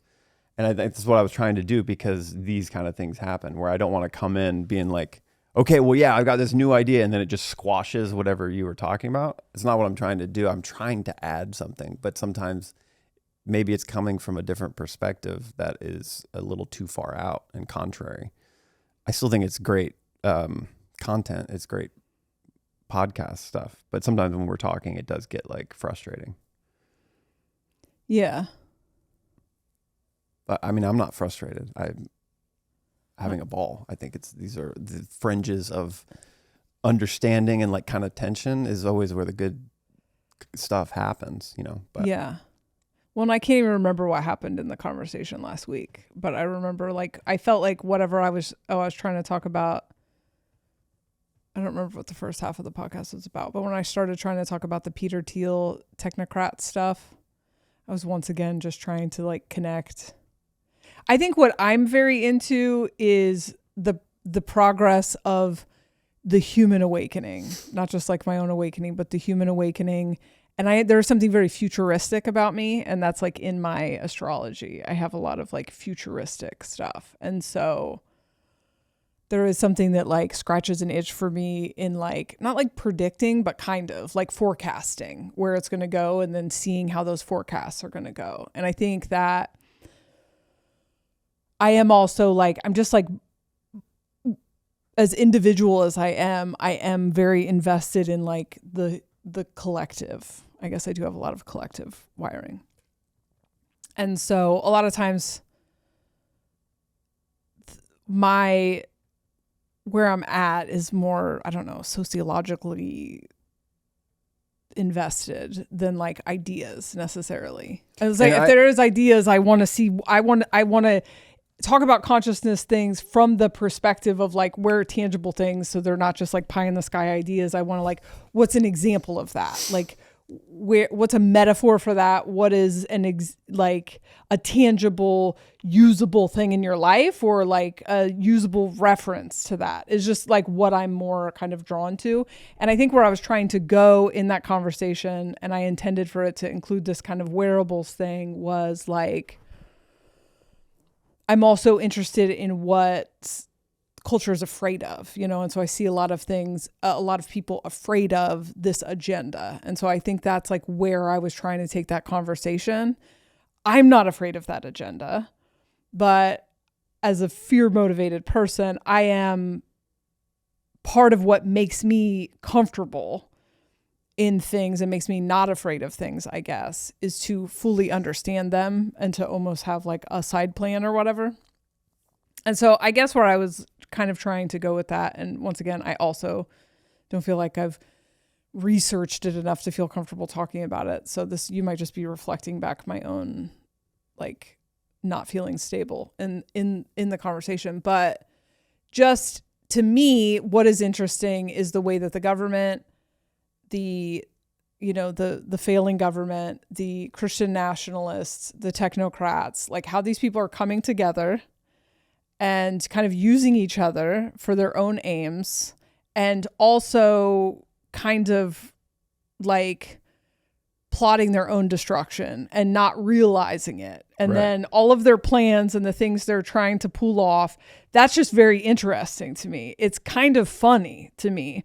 And it's scary to a lot of other people. And so I think if it's not, like I said, it's not scary to me. So I think part of what I was trying to talk about in that conversation is, the ways in which it's very clear to me, these plans are not going to work. And these plans are actually like, these alliances are actually, they're going to cannibalize you. So that was kind of where I was trying to take the conversation.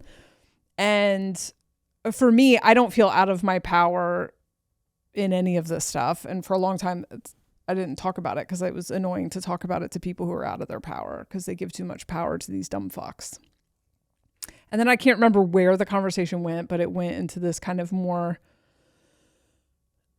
like these two things can be true at the same time. Like, yes, we create our own reality. Yes, most of these things, when I'm talking about them, I don't feel influenced by these things at all. And that could be a privileged take, or that could be like, I've spent 25 years learning how to be outside of the system and not very affected by it. I'm obviously still affected by it in some ways, but not as much as other people, So anyway, that's where I was kind of trying to take that conversation. I think I was once again trying to have another kind of conversation that is like from the perspective of inside the game. And, kind of a first person shooter, not even a first person shooter game, but just, yeah, I don't know. I think I also maybe have like, I'm probably going to edit a lot of this out, but like, I feel like I'm solely in charge of making sure that we have something to talk about on the podcast. And then a lot of time I feel like there's not things you're interested in talking about, but then you don't bring anything to talk about on the podcast. Like, I feel like I'm the one that's in charge of making sure that there's things, and then I feel like you don't like those things a lot of times, which is also, like I said, I might be. Yeah, I don't think that's true. We might be witnessing my perimenopause in real time, but. I don't think that's true. I think there's sometimes my lack of bringing something to the table is because I'm actually just wanting to get in the moment and respond. And if there's literally like a blank slate where we're both kind of like, well, what do you want to talk about? Then I'll try to dig for something. It's probably going to be something to do with the current rabbit hole I'm in. But I mean, I really enjoy listening to or being in the game and talking about the game. And I think a lot of the times, like if I'm not bringing something to the table, I'm wanting to respond with something that you're interested in and just adding like my perspective. For some reason, it feels like you're experiencing my perspective as like contrary or talking about you. Like nowhere in what I just said as a response to the microchip thing was I saying you shouldn't be paying attention to this. Don't you remember you create your own reality? You're creating a reality with the parasites doing this. I never said that. I said I was talking about my view of like, oh yeah, the weaponry is like in the social media too. And you agree with that. You use it more, but you don't use it in a disempowered state. Yeah, we get pulled into it, but it wasn't about you. It was just about the microchip thing in 2003 maybe got put aside because the internet took off and social media took off. And like, what a great way to like, they're all in it already. Let's, create the algorithm. Facebook's all corporate. Like it's all there, so I was just drawing that line and to agree with what you're saying. And then seeing the microchip becoming an ultimate thing once actual world starts to fall apart because of climate or whatever, and they can control that. Then here's the microchip because you need it. You actually need it. That's all. I was like, that's cool. And I think you would agree with that, but I was just like adding. And then I was like, but also it's like how much you pay attention to it. And I was actually just speaking from my perspective, like my experience in it is sometimes I get pulled into paying attention to all the details of the game and what they're doing from a disempowered state because it becomes overwhelming where I'm like, oh, I should not be using Gmail. I should not use AI because they take my data. But then I go, oh no, wait, like if I'm actually just doing the work and raising my frequency, like none of that actually matters. That's all. Right. Wasn't a statement about you. So I think it's really great when we can actually, you have a more of a, your interest is in the social aspects and like the collective and what's going on. And that's a really great tool that a lot of people resonate with because it provides them some clarity on what they might be caught up in. And I love that stuff too. But then what I'm providing is then sometimes like more macro heady stuff or like concepts. But I'm also too I don't want to just talk about like concepts that you can't ground in. I think certain rabbit holes are like that, but specifically right now, I'm actually wanting to get rid of some of this abstract talk that is common in spiritual content creators that previously when I've noticed, I'm always kind of like, oh yeah, I resonate with that. But like, what do I do with that idea? Like, yeah, I mean, I feel like we are all one is like, one being is having a dream. Just like when you have a dream and I'm in the dream and your mom's in the dream and your ex-bandmates are in the dream, that all of those characters are you. You're the one dreaming it. I know. And so this you and I, but I have to eat food and caffeine before we talk more, but I have to check in real quick.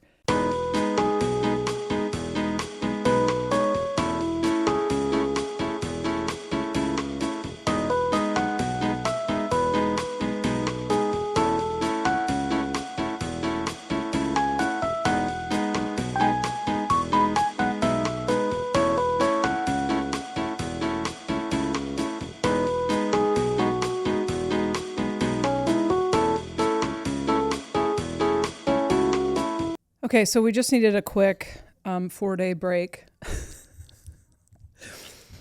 I don't know what the hell happened on the last episode, but... You've been wearing the same thing for 4 days? No, I actually took that off and didn't wear it again until today. It was in my wear again pile. You nasty girl. And then, yeah. So anyway, we're a 12-year-old birthday party happening upstairs. We just needed to record a closing to this podcast from the other day. I think we learned a lot from that and want to talk about what we learned, but we kind of don't have time right now because party that goes on for the next 2 days. But to summarize, Chiron and Gemini. Chiron and Gemini for you. For me, you and I both have an open ajna and open head. And Coco is now going to be in the room with us for these podcasts. And the energy definitely felt different. And Coco's like probably the only person that I would ever feel comfortable having these conversations in front of with you. But the energy definitely felt different. And something that I already deal with is, and I think this is a one-line thing, but is feeling like I need to have all my facts.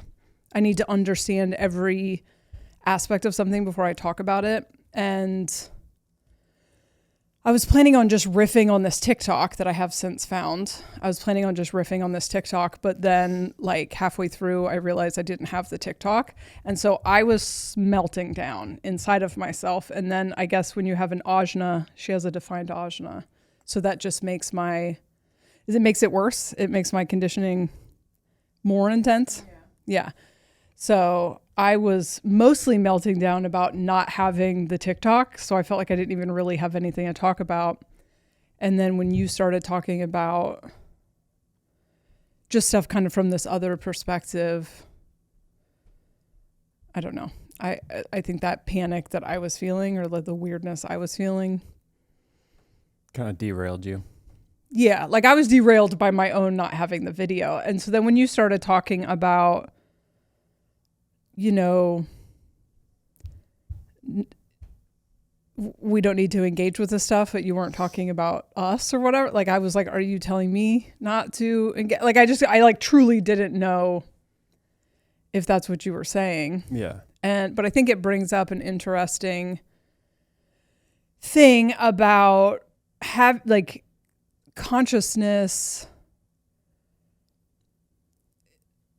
like sharing a consciousness journey with someone, is that, you know, you have access to the zoomed out version or the zoomed in version. And a lot of times I'll be zoomed in and you're zoomed out, or vice versa. And then we're adding like new elements as we learn and trying to integrate them, whether that's like more micro focused or macro. I feel like that can be sometimes where we're not against each other, but we're like offering contrary kind of takes. Yeah. That take like adjusting. But that's usually not an issue. I just think it's also like there's just added information and growth that sometimes has to be like grounded. Right. And I didn't feel like that in that moment was contrary, because I don't know, I guess I was kind of just looking for something to talk about. There are sometimes when we record podcasts, like we know exactly what we're going to talk about because we've been talking about it already, or we're really fired up about it. But it's the summertime, and so we're kind of just buried in kids and kid stuff and activities, and you're, you know, finishing a lot of household projects. And so it's just we just haven't been talking a lot about, you know, we've been very zoomed in. We could do a podcast about kids and DIY work though. Yeah. Maybe we'll just switch to the podcast. Mark can do an instructional video on how to build a secret door. And so I have a running list of like, oh, these are interesting things we could talk about that we pull from, you know, when we don't have anything like already lined up. And so for me, I just pulled that and then realized I didn't have the TikTok, and then was like inside of myself feeling like, fuck, I don't even remember what that TikTok was about. Why did I even bring that up or whatever? And then you started talking about, you're kind of on this like quantum kick right now. And so you just I just started talking about your thing from my like zoomed out perspective. Yeah. That I think was just like kind of derailed maybe where you were wanting to go with it. Yeah. But I think I think it's natural and it's fine if that happens. But in that specific situation, yeah, maybe it was a little bit like just a perfect storm. Yeah. I mean, what I think was cool was like, it brought up some wounding for both of us, I think. And so it pinged on some stuff. So then we got to spend the evening kind of figuring that out. I say the Chiron and Gemini thing that I know a lot of people have, like it's my whole generation, right? Mm-hmm. it is wild. I mean, like, or not your whole generation, but it is like years. it's a good long. amount of people. A lot of people listening to this probably have it. It's so fascinating because I'm like aware of it, and I'm kind of like excited about the challenge to try to, surpass that. And it's like, if I have a lot to say or perspective, to try to traverse why I'm insecure about it, why it's uncomfortable. And like, it's just weird. I mean, I like in first half of my life, I was a very public figure, and I didn't have too much of an issue with it. But there's also a lot of it was generated by like the band and the scene, so it was like a little more comfortable with something like this, where I'm talking about like complex, paradoxical things that can sometimes be controversial. It's funny how it sneaks in, and it's like good because when we were able to talk about it and unpack it, I can kind of like see another part of the shadow, or why I got kind of triggered and insecure, just because it derailed. But then I'm like, oh, well, am I not allowed to talk about that, from my perspective, is what it feels like. And so having to kind of traverse that and then come back to, it's like, oh, well, I think I got triggered, and then kind of create an illusion that I shouldn't talk about things because I'm going to derail the conversation. And then I can play out like this narrative of why that, I can see aspects of like why that's true. But it's interesting to come back to the Chiron thing, because I'm like, oh no, it's a weird, subtle thing that can come up where I feel confident. I feel like I'm supposed to share my perspective. I'm not attached to anybody agreeing with it or not, but it's those subtle things, like when you're in the act of doing it and somebody doesn't like it, or you derail a conversation, you immediately go to this grooved habit of going, oh, I shouldn't speak. I just shouldn't talk publicly. Right. Because it's too much, it's odd. It's embarrassing, but it's like, it is what it is, Yeah, it's like, I think that I feel like my teeth are filled with pizza. I think that something that I'm drawn to on the podcast is just kind of talking about things that are happening in the world, and like the way that the ascension is playing out in the world. But for me, I feel very detached from it. It's also like not even real at this point. So I think the technocrats' plots and schemes are interesting, but I'm not like afraid of it or whatever, but I feel like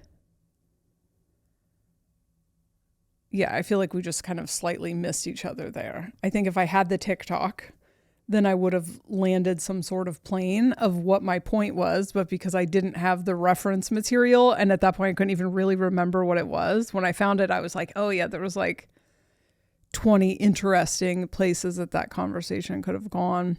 But I didn't really like launch a conversation. And so then you just kind of ran it through the filter that you're currently in.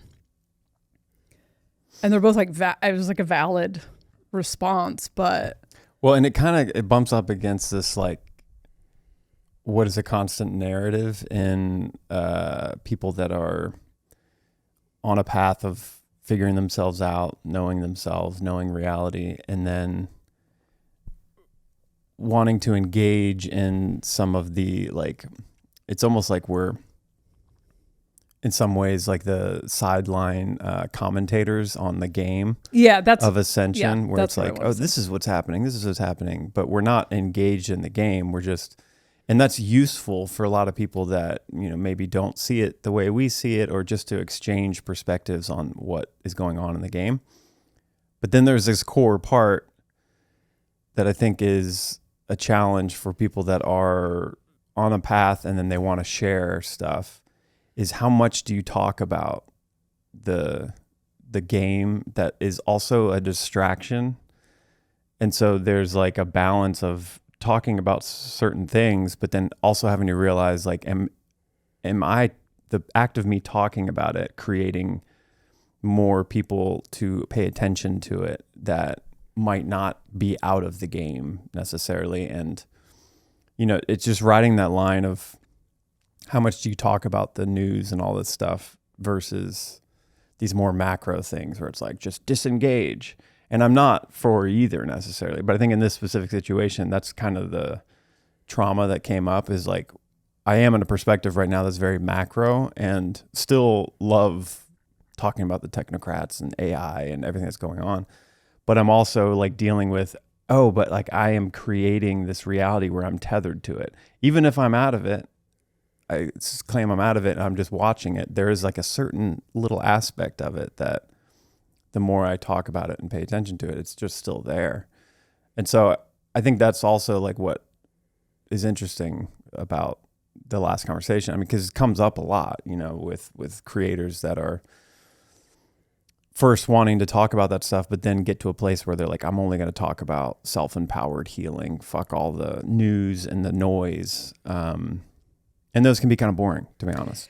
Yeah, and I also think it's a misunderstanding of the mechanism of attention creating reality. I think that people don't understand the difference between a neutral observation of reality and a tether.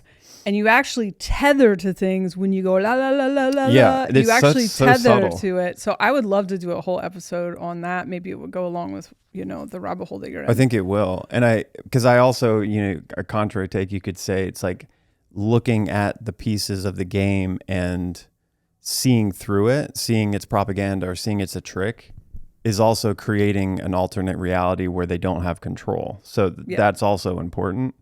And I think that's mostly what we're doing. But every now and then I just kind of get into this thinking of, I don't know where people are coming from when they're listening. And if they aren't in that more observer perspective where they're not engaging with it, they're just getting more data to create a timeline where they are empowered and all of this stuff falls.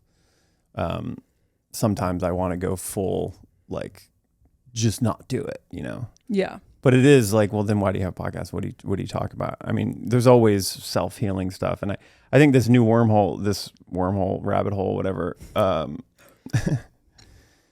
it feels like a wormhole because it's like a portal, is really interesting because it's actually grounding some of the talk about, you know, attention and this more spiritual woo sides. It's actually grounding it into less abstract, where most people talk about, you know, stop paying attention to it. It's like, well, how do I stop paying attention to it when it's happening everywhere?